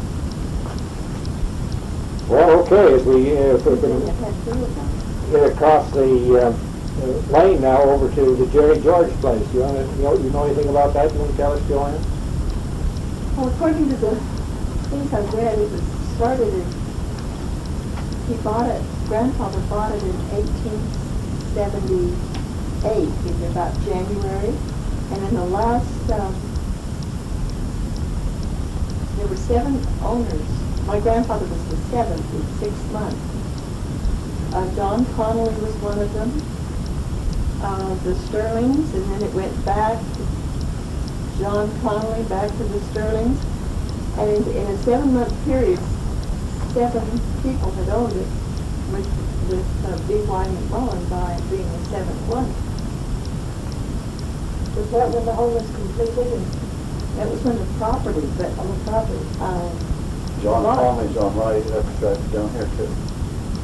He owned all this property, all the way back in there. My grandfather, all the way back over in this hill and over back in there, a place called Angel Springs. He owned all of that, and then my grandfather bought it from Connie. But Willard Glover started that house, but there was a house there, a dugout house first.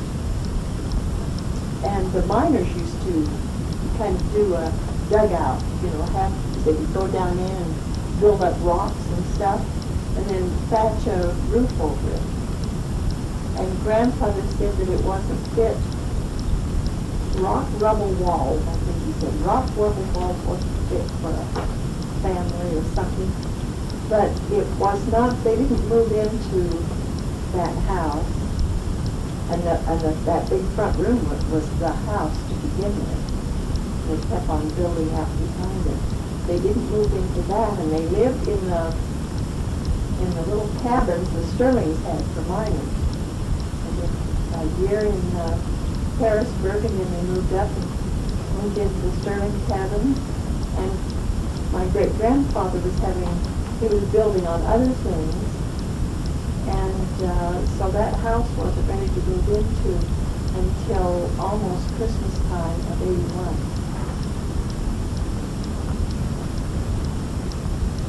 But that, I found something interesting. When they did Wilford Woodruff gave the Windows of Heaven talk, it was a buggy. They would come down by train and then they went back by buggy. And all of the people in this area hadn't been able to get down. It probably would be crowded anyway to hear that talk. So Wilford Woodruff gave that snow. That's Was what I it was just snow? thinking. Yeah. Was it snow? That was it, yeah. Well, he gave the talk again from the front yard. And they said all of the buggies down the lane and out in the front and down and up the lane here were just filled with buggies. And people out there listening, he stood out in the front yard and gave that talk again. Preached that all the way back to Salt Lake tithing. That was the reviving of tithing. Thank you for that correction. I go back when I get all mixed up. Okay, then going on down the Frank Hortley's place, and Memory Atkins, one of Frank's daughters, Gone in. married an Atkins. They lived there for a while. Then Davenport's lived there. I think Davenport's still on I there. think they did. Who's living there now? Davenport? No, there's McGowan, I think, or he is. He's the son of Bonnie McGowan. I think he went on his. Oh no, he would have probably finished by now. Somebody else is doing it, but I think they're just random. It well could be Alan. Jane Randall. Our town has 3 functioning alive bishops in our town. Not to mention the has-been bishop. Is the dead bishop? Yes, he is the bishop in Race Rock the other day. He's the bishop of Buried in Firewood. for deaf people. Ramona is totally deaf. She's never heard a sound. And so she can't speak at all. And you can tell that he has learned to speak by blowing out candles, he taught signing for quite a while at BYU. He is a wonderful workman.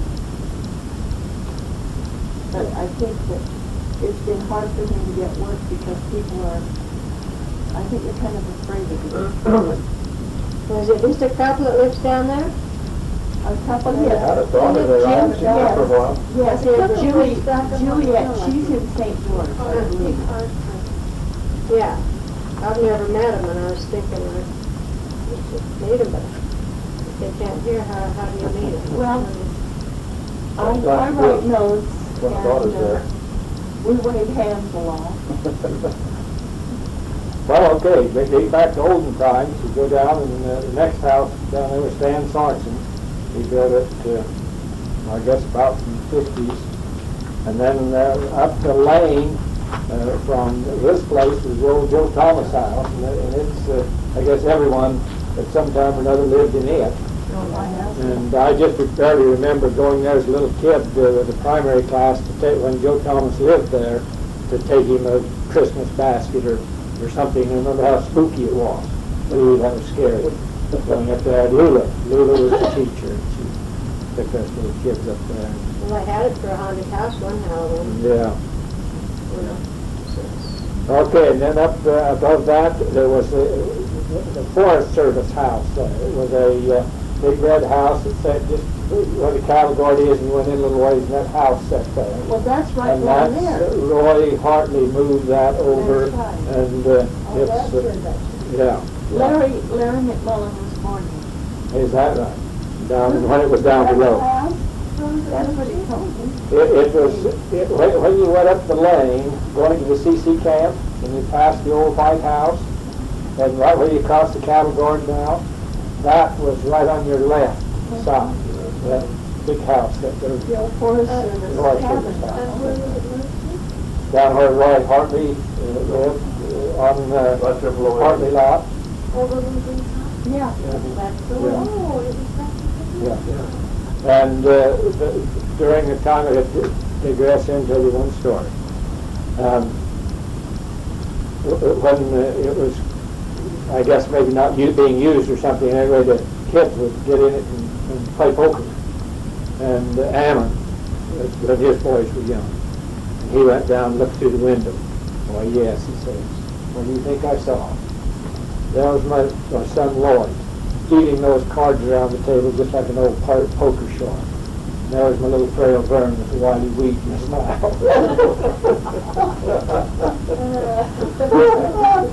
Okay, so much for that story. Remember the CC camp? You all remember the CC camp, and that was a big deal. Well, the big barn down there, Yeah, the old Forest Forest Service Service barn. and there's a couple that bought it and remodeling it. Yeah, we're gonna build a house up there, in the barn, out of the barn. The West House did a lot to remodeling it. They took the circular stairway that I had in that house over there in the brick house. They got that and put it down there into that barn. There was 2 rooms upstairs, and I looked at it and I thought, you know, just a little modification and some indoor plumbing, I could live here myself. He was gonna make it into an art gallery for his Yes, wife. a studio. Had a balcony out this way, overlooked that pond.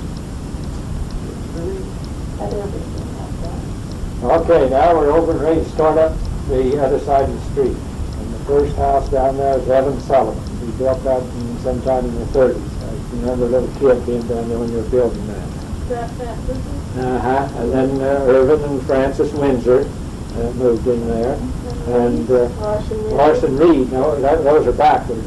Reed lived there before the Windsors. And, yeah, they moved back into it. And again, then it's had a lot of people. I think Gary lived there for a while. Yeah. Gary and his wife. Yeah. And then next up to Leland Sullivan home, and it was built a little before about the same time. And lots of people after they left lived in there. And Carl Van Leiningham, you remember him? Yeah. Some of you remember him, but he came in here for a mining company. He was the mechanic for the mine up here. good, wonderful guy. Okay, and then the next home up was Ammon Jolly's. I guess at one time that was George Olson. I think George lived in it at the time. And Ammon Well, Jolly. wasn't that house brought down from Silver Leeds? I don't know. I think in the historical thing, I think it was your mother that said it was brought down from Silver Leeds. It was a wooden house and it had been brought down, but it was not set on a foundation down here. Anyway, the only thing I was kind of aware that George Olson had lived there. And sold it down. Okay, and then up above Ammon Jolly's, the next place was Bill Nichols. Bill Nichols, which is where Sarah Miller lived there. I don't know when you know Well, I thought her it here, was maybe don't know Maud her. Miller. Wasn't that Maud Miller? Sarah. Sarah Miller. Is that where Maxwell lived? Maxfield lived there, yeah, I'd forgotten him. Yeah. When Bill Nichols lived there, I remember going down there with Dad that day.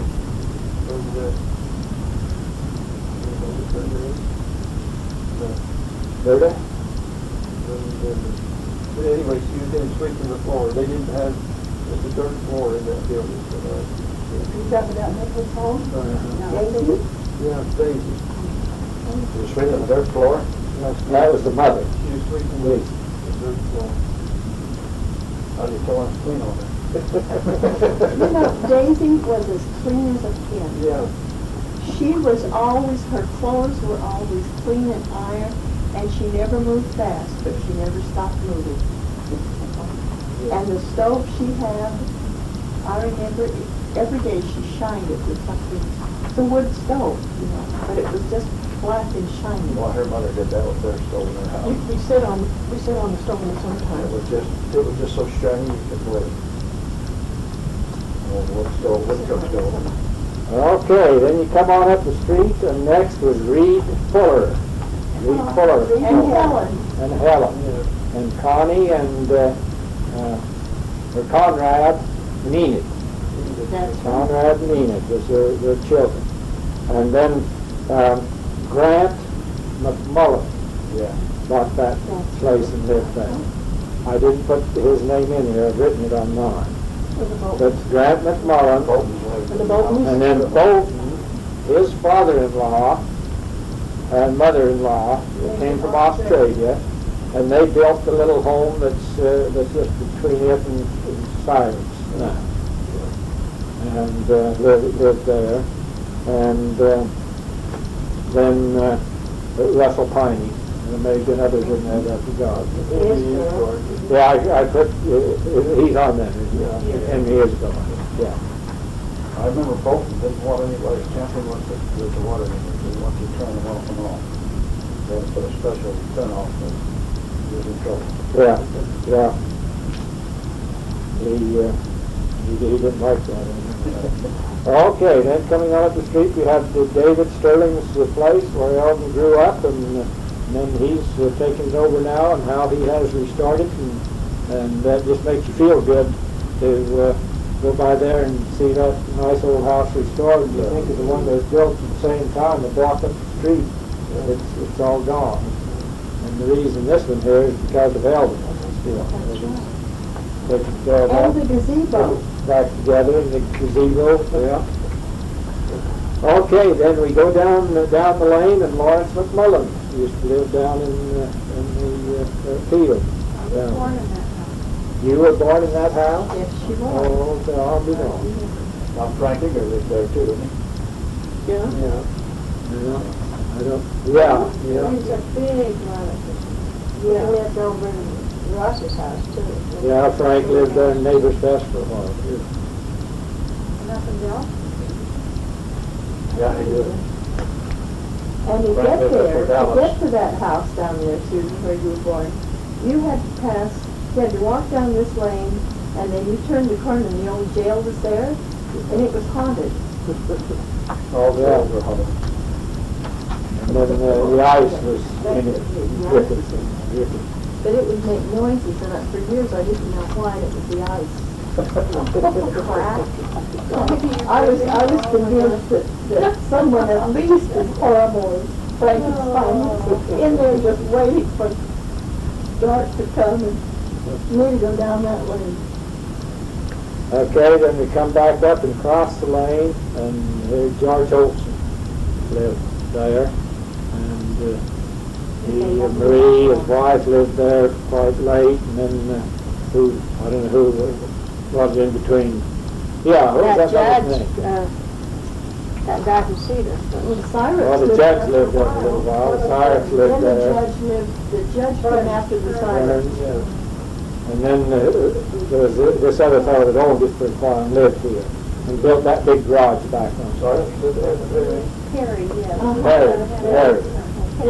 Dorothy's before that, remember Dorothy? One of my memories about living in Bakersfield is Vicky McQuaid, but she came to visit Marie a lot. And when she'd walk through the gate, up to the door, she'd say, "Are you home, Marie? Are you home, Marie?" And I still do that. I go to somebody's place and I'll say, "Are you home, Marie?" Yeah, I've heard that, and it was, "Are you home, Caroline?" You know, to visit my grandmother. And his dad going, Alden. I went in the church one day and he was someplace and I said, Alden. He came out laughing. He knew I was really sad. Oh, no, I just think of Marie, that I think of Marie, coming to visit your mother and sitting out in that room, sitting under the big cedar, a lot. Two trim cousins staying there visiting. See, that was. But it's not, you know, like I am. Yeah. When we built our fence out front, the rock fence, I remember Aunt Marie had a picture booth and set two tops so you could see over it. I won't be able to see what you're doing in there. You remember the old blacksmith shop that was on the old property there? Well, I can remember some buildings back in there. There was a, right out next to the street, it was just a frame building, you know, the boards you see on TV working in there, you'd be pounding, and you'd see smoke coming out the side or something. So we'd be using these boards. There's the tail. Chris Olson, George's, It'd be George's brother. George's dad. My your granddad, isn't it? great-granddad. Great. Okay, Eileen, do you know anything about the next place there? Not much. Yeah, I was sure remember it. We moved here in 1933. You wasn't born here in town. Well, I didn't even be here, should I? Well, I'm sure if you wasn't born here. Well, when I think about that store and think about the things that my mother had in that store, it just amazes me. There was a drugstore, there was a hardware store, there was feed, there was nails, there was dye for clothes, garments, dishes, cloth, hosiery, thread, pardon? Bolts and nails Shovels. and a wonderful freezer filled with the old tubs of ice cream I and hated cones. that. You know how hot it was in there in the summer? And that freezer did not run with the while and shut off. It just ran all the time. Yeah. And you stood back of that freezer and the air blew on your face. It was hot. I actually felt disgust with people that came and wanted an ice cream cone. Because you'd have to suffer all the heat. Well, okay, then we move up above there to, Good night. you lived in the back of that, didn't you? Quite a while. Okay, yeah, Ed McMullen. Joanne, you bought that from, I bought that from Lundquist. Lane. Lane. Lane Lundquist, he had it about 2 years, Uh-huh, and he bought it from Aunt Hazel. uh-huh. And I remember when it was built, and when I was over there, always underfoot, where they used to walk in, and there was a big pile of sand. I remember chasing me off that sand. And then Uncle Ed, they built a cistern in that, dug a cistern in that. And that's when Uncle Ed took me by the hand and had me peek over the edge, and I could see the water running right across river, rolled stone, like river stone.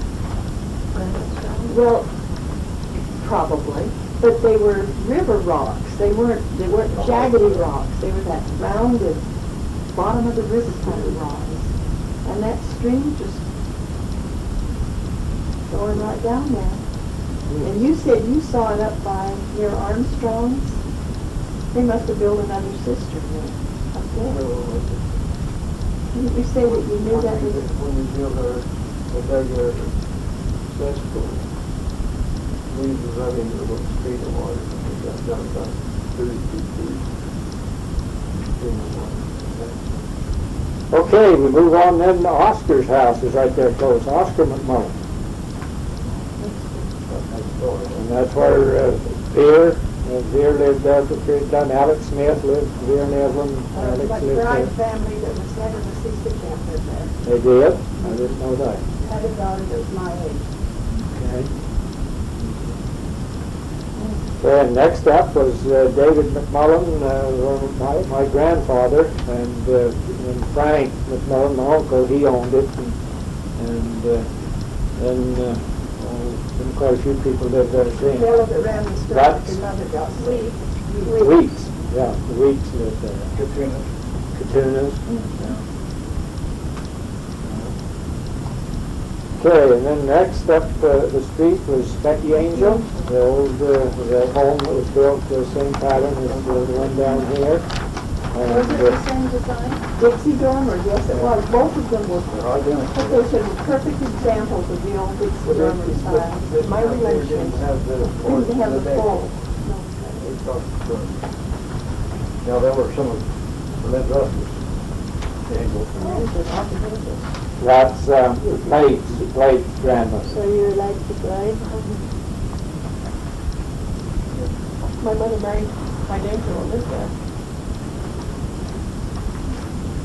Then, Big lot of yeah, big lilac bushes there. Yeah. On either side of the wall.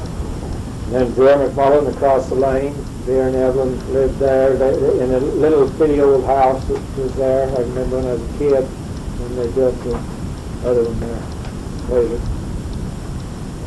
And then Rex Stirling, there was where the big fancy home is now. There was a little two-room Wooden house.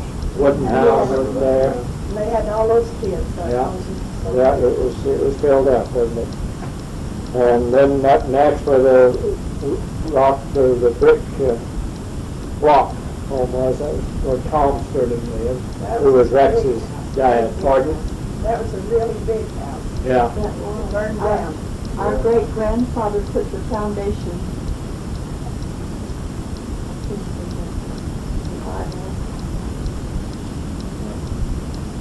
Now, on that thing, was the Rex Stirling home? That was right across from Bill Stratton. Right there where, No longer. Right where the empties are now. Yeah. Little just kind of the south of, Tom Stirling house was her grandmother. yeah. And then Claire lived there too until it burned down.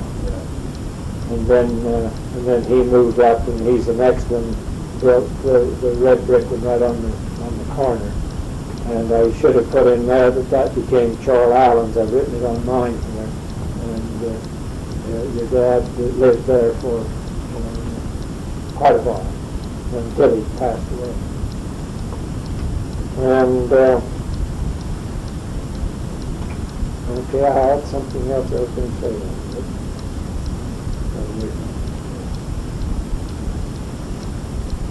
Okay, then the packing shed out the road. Pavilion now. It's the Peach Pavilion now. It started out with a peach packing shed. And Eldon's dad had a lot to do with getting that going. Stanley, I believe. The old Red Garage was probably. They used the red garage for that too. Yeah. That's right. It was a famous wash. The red garage was, or the The package. package. Okay, and then, of course, we lived on out that road, and then we come back to the dear old schoolhouse. Now that place is yours. Where you lived out there? Yeah. Wasn't that down here? That used to be the old store The old over store? here. That I heard the story. Where Frank lived now. Someplace in that area. It was on the lot there someplace. Where Frank was in that area. Melissa told me that was my yard side, it's down the yard place. Dad told me moved down from the Leeds. Yes. There's pictures someplace of that inside of it. But I think that house that you lived in, that was originally, I think they brought so many of the wood places down from the Leeds as they could. I think that was one of them. I think I've heard that.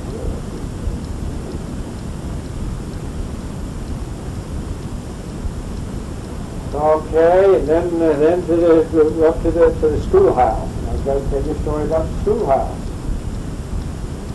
About these McMullen bricklayers. Irie and his brother Dave laid the foundation for that building. And someone came along and said, Irie, that foundation is not level. And Irie says, that foundation is level. I put it in there, and that is a good level foundation. And anyway, then they got the expert on who the expert was, and checked it, and it wasn't level. And Irie turned around, Dave, how did you get that building off like that?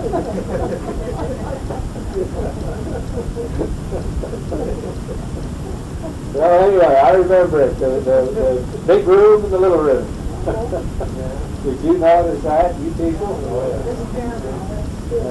Supply room. And the supply room and the restrooms. And the row. Uh-huh, yeah. And the big room, the spare room. Uh-huh. Yeah, those great big desks in that big room. And then when he was in the little room. Yeah. Do you remember, if anyone told you, the Millens told me that they were working on that building when the school completely changed everything, took the steeple off and the bell out, and said that they had it around there and that they gave it to Don Goddard. Have you heard that?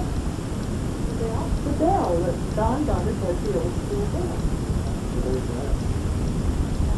Somebody bigger than I am going to ask. I'll sure ask him the next time I see him. Well, that's what the Millers told me some years ago, and I forgot about that. I thought, wait a minute, that's Don Goddard, he is from it. But apparently had the bell a long time down in St. George. But they're the ones who did the inside work. Yeah. I've got some of the old desks. Well, the ink hole? Yes, well, I do. I've got two of them in the house. Yeah, the And pencil. my son Jonathan has one, and I gave one to the Washington when they were restoring their old building that's in their first schoolhouse. I donated one to them. I made sure that they are supposed to put a blurb in there that that is came from the Leeds schoolhouse.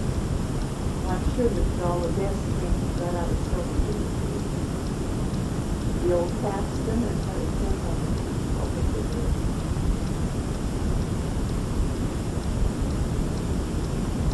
Well, anyway, it was an interesting little place. I was in the last class that went to the 8th grade there. After I left, and we got back to just the 6th. That's what I put a softball to the door on the back. I think we probably have to take it to class. Very full of them told that even at home studio.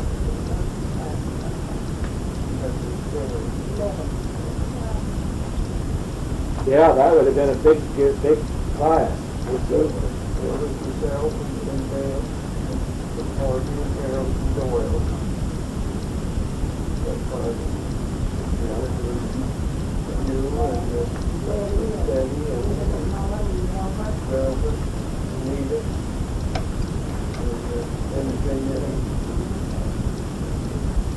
All in the same grade? Yeah. That's what I always thought. Because when I got through, every row was a different grade, and there was only 4 or 5 classes in a row. I've got 2 rows for that group. Poor teacher, they had it hard there. Okay, just above the schoolhouse, there was a whole nother, Ammon Jolly lived there until he moved down to this other home down there. We talked about him being in before. When you had kids down there, I remember, I didn't you did too, I had forgotten they lived there, but I remember Lena and the other girl had a surprise party for Doyle. Merle had a surprise party for Doyle, and they had us all come, and we were hiding in a wagon or place or something, and Doyle came home and we went, surprise, surprise, and he ran as fast as we could. We never saw him again. He wouldn't come back to the party. He did what they do at the party, yeah. Child, Priscilla Bradshaw. I remember her. She was Frank Hartley's sister. Oh, was she? I didn't know that. You know Clyde's name for her? No. Dracula. Priscilla Gorilla Girl and Hartley Bradshaw. Had lots of names. Carl Caldwell, Mabel Caldwell was her daughter. Really? Yeah.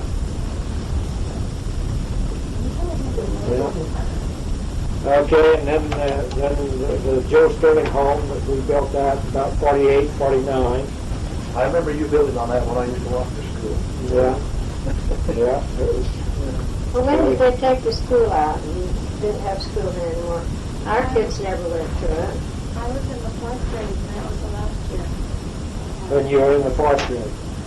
But who was in the first and before? Well, let's see, Esther was a year younger, and Deidre, so when they were teenagers, and probably, that was the secondary television.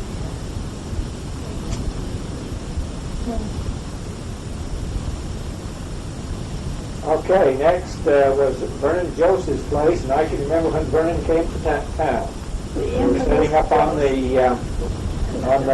lawn there at the log cabin inn, and the Holdens came in. They picked him up on the road and brought him in and let him out there, and he came over on the lawn and was talking. Anyway, he announced that he was, I'm Vernon Joseph, and I'm going to the San Joaquin Valley.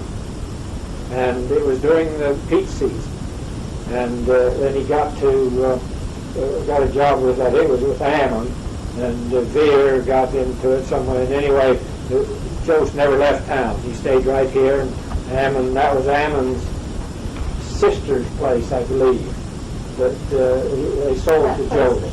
Somebody told me he homesteaded the place. Well, he did down the river. But this one he owned right here in town, above our house there.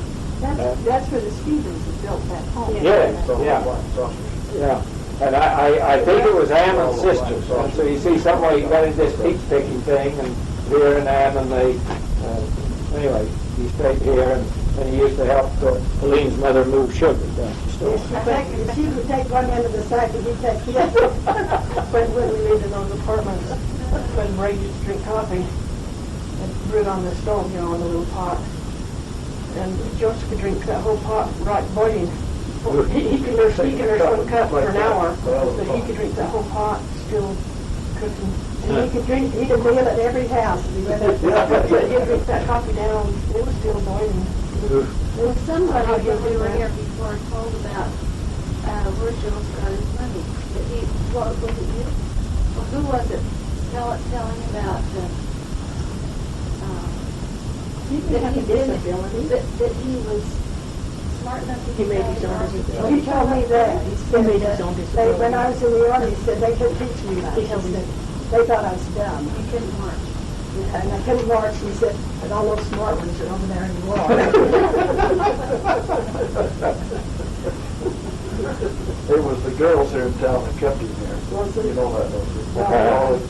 all of the girls was somewhere in his age. Told how good looking he was. And boy, he just really he really ate that up. Well, anyway, up at Vernon's place, Max McMullen lived there, and then I don't know who lives there now. Reese over there now. She's a nurse at the hospital. What's her name? Reese is the last name. Reese? That's all I I know know. her first name, but I can't think of it. Then the Armstrong bought that property in the corner, and the foundation for that old cannery is still there. Yeah. I would like wanting to go up in there and do a little look at her now. A little dig it. Now it's raining now, it's a good time to do it. Somebody let me. Just go ask Margaret's not even in town, you could do it. Okay, and then we didn't have anything more. We got out to Art Eastman's. And he moved in here, I guess, in the 50s, sometime late 40s, 50s. Built his place out there. Then we go on out to Grapevine Springs, and I remember Sarnson's lived there, and Sarnson's also lived down here on the CC camp, someplace up there. Oh, yeah. Isaac Sarnson, Carlyle was his brother Iron, and there was the blonde girl that married the cookie bird. Wanda. That was quite a family of the Sarnsons. Then they moved out to Grapevine. He bought that place. And then Joe Millett, his family. Before that, Uncle John and Aunt Molly Parker they lived there sometime, and they had a daughter that lived there for a long time. I remember her moving out. I remember that. There was quite a few people that lived out there. Yeah. Think of someone, yeah. Human lived there. I've got one of those old pictures, and it says Human, the old Human place. And Grandma lived out there. But she, one of the places that they lived in, she used to walk through the school. Grandma had Dad start school a year late because she thought it was too cold to walk up there.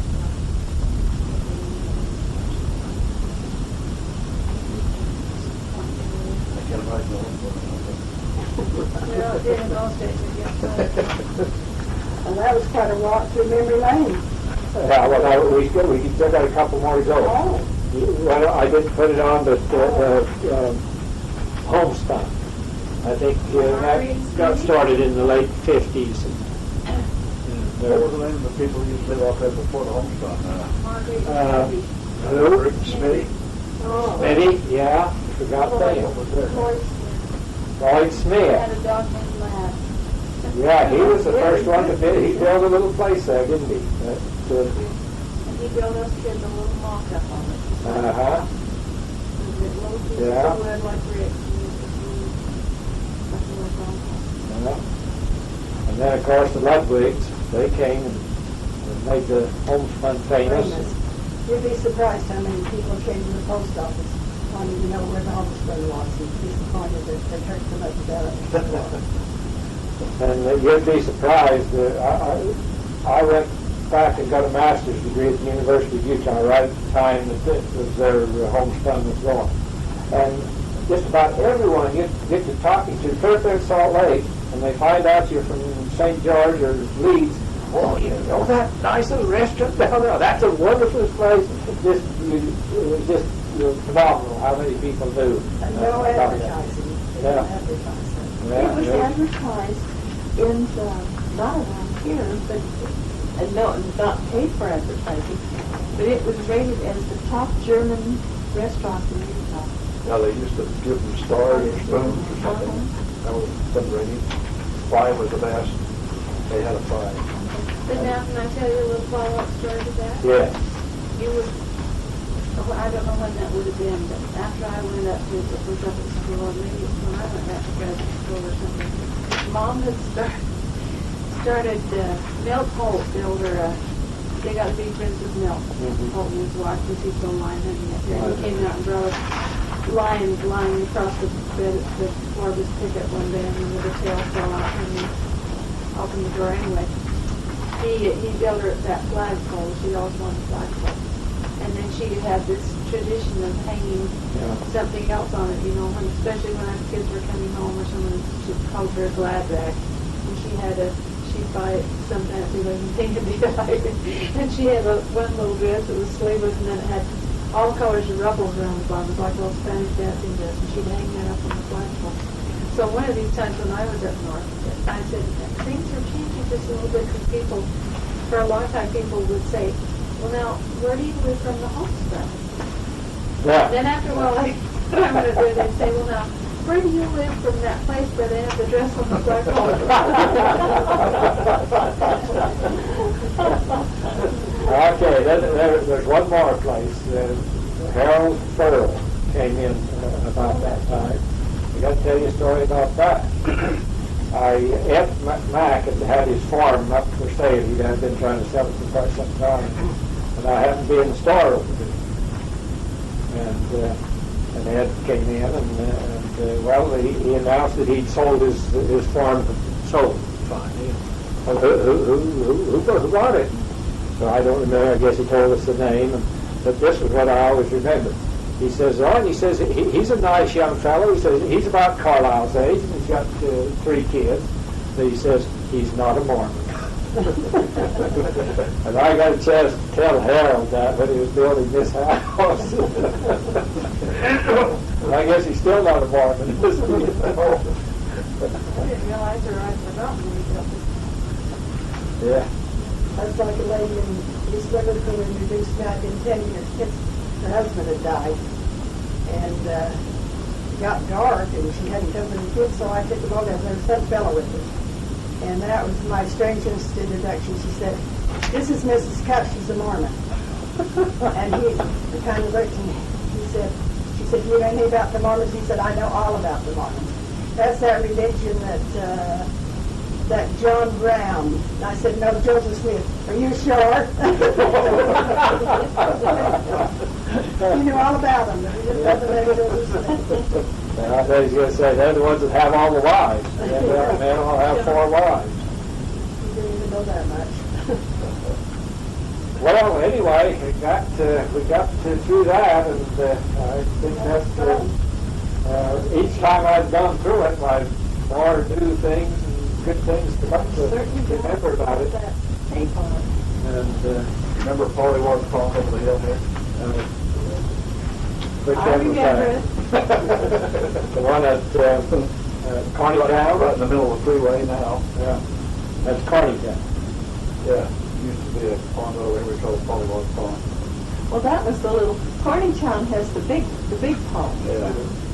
It is still up there. But the one you're talking about was shallow. It was And you quite could shallow. wade in and grab pollywogs. Right. In fact, there was a girl who swallowed one once. You? Not me. Aline knows that story.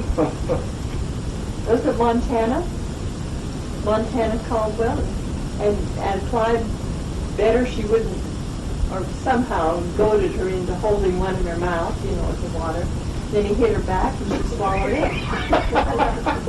I didn't kid. I know one on you. Oh, there we go again.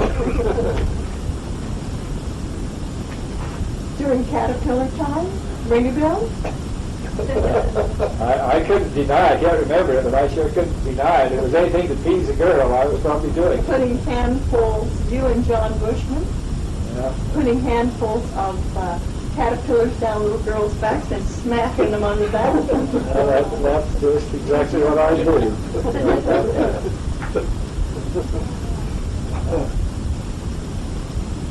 That's wonderful that she's down to That is, that's me. Right Allen, to where did he Ron Allen lived up there where where Dallas. Dallas Hardin, Yeah, he lived down here somewhere for a while. Didn't he live in that Joe Thomas place? Yes, he did, yes. That's where I knew him, when he was living Had that big with me. old knot on his head, Yeah. remember that? There was always somebody gonna cut that off. Make him mad, you know, when they tell him that. One bride, that's what, cut that thing off. Bill Stratton tells a story on Bride. They're cleaning the ditch down to Bill's place, down to his farm. They was cleaning along here, and there was a rock in the ditch out ahead. Bill had to leave. And then when he come back, Bri cleaned on past the rock and cut the rock out, cleaned on past it. And Bill said, "My word, how'd you get that rock out?" They use a lot of colorful language I can't use here. But, how did you get that rock out, Bill said to Bri. Why, Bri said, "I picked it up and threw it out. It only weighed 300 or 400 pounds." He had a list, remember? Well, he talked a little different.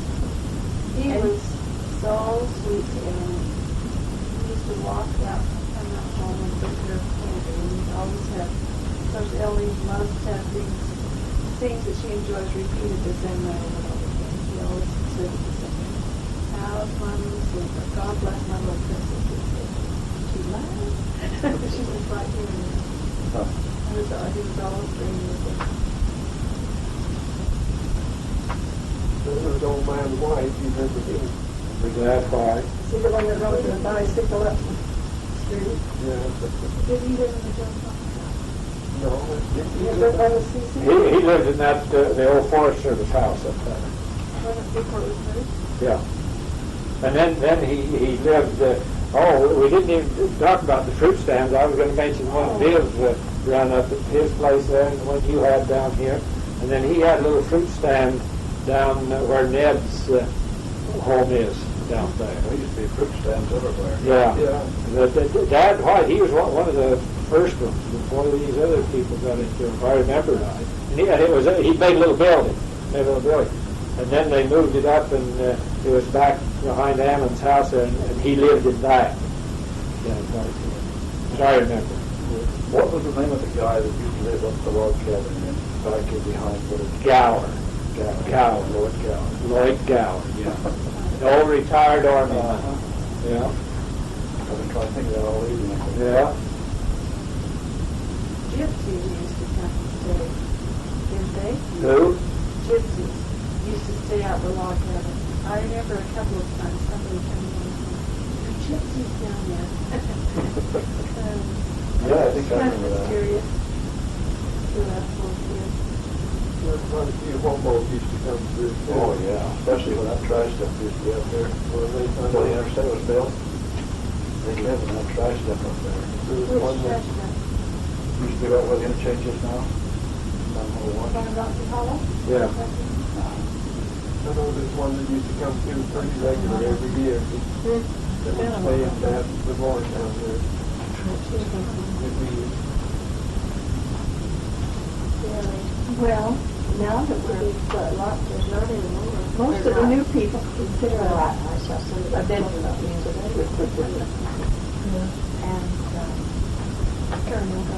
To me, this town has had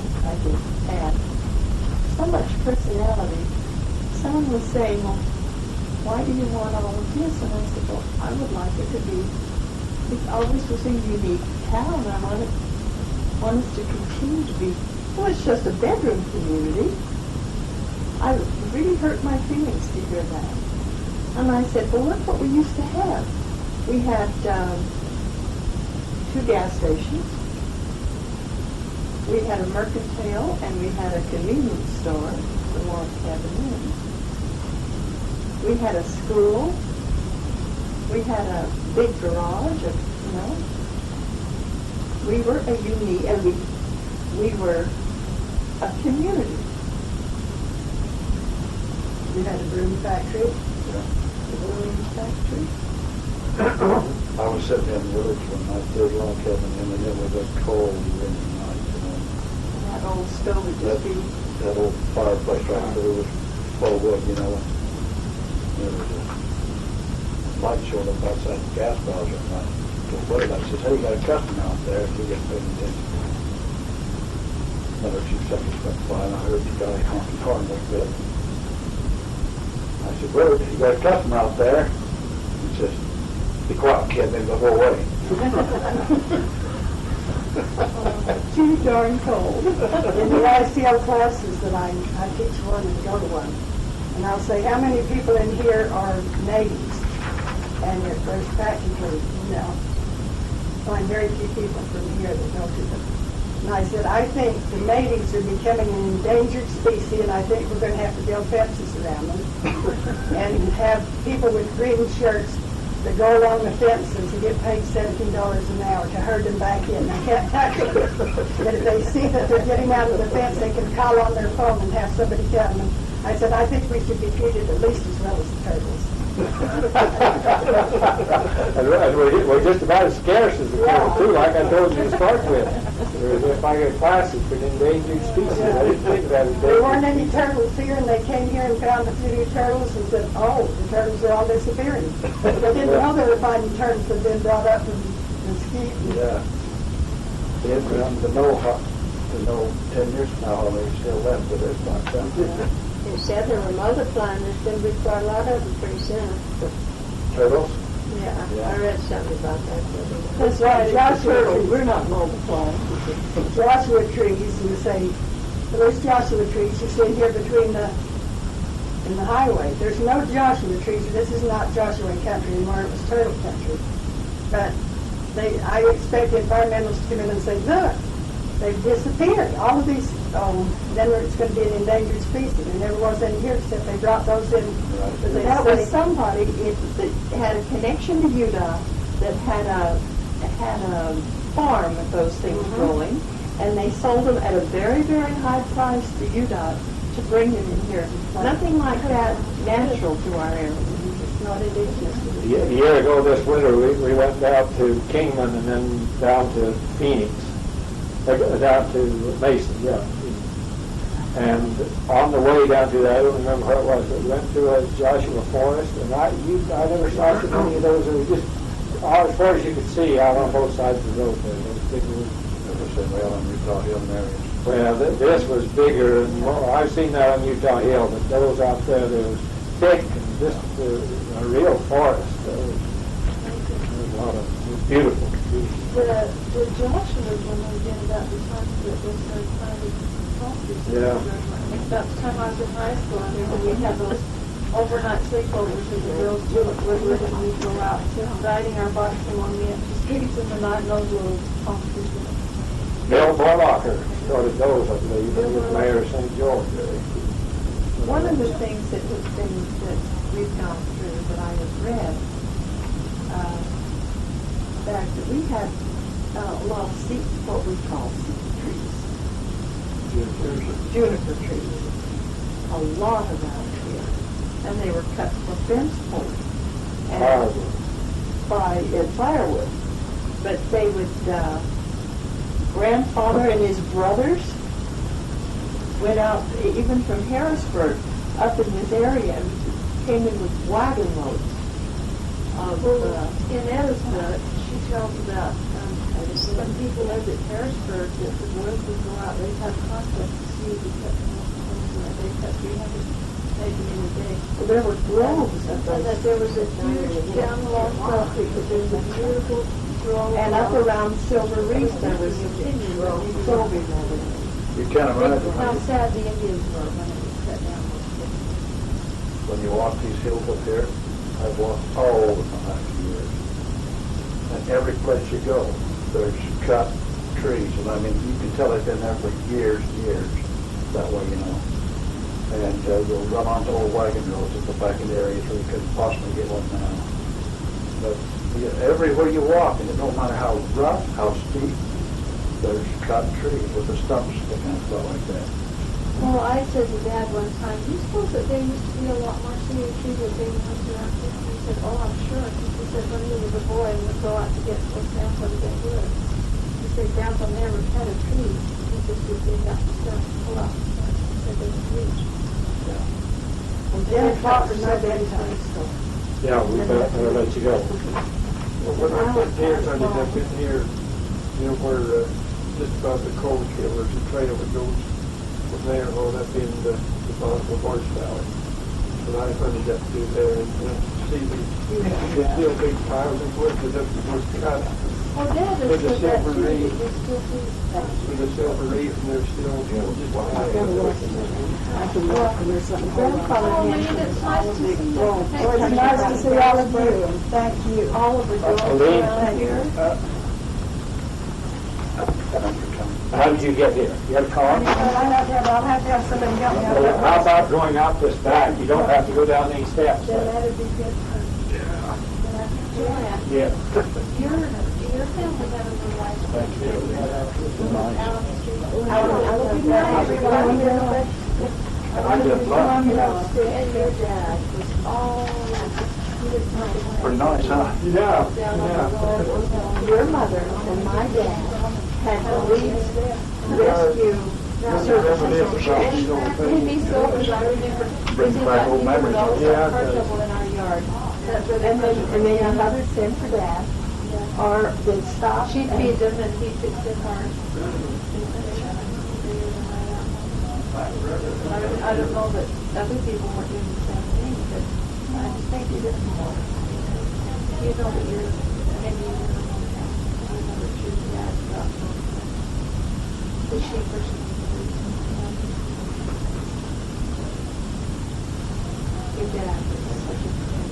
Oh, he is one of the people I so much. Good night. Me too. He said, I want to meet John the Baptist and the other things. And see well, we'll be very. He had to make everybody feel. It was his nature. First I met this. Good night. Good night. Night. Well, thanks for your comments. And a flashlight around it. I looked at that approaching 9 and I thought, I've got to stay awake. It's going to be rude if I fall asleep. It is 10. Oh, so much.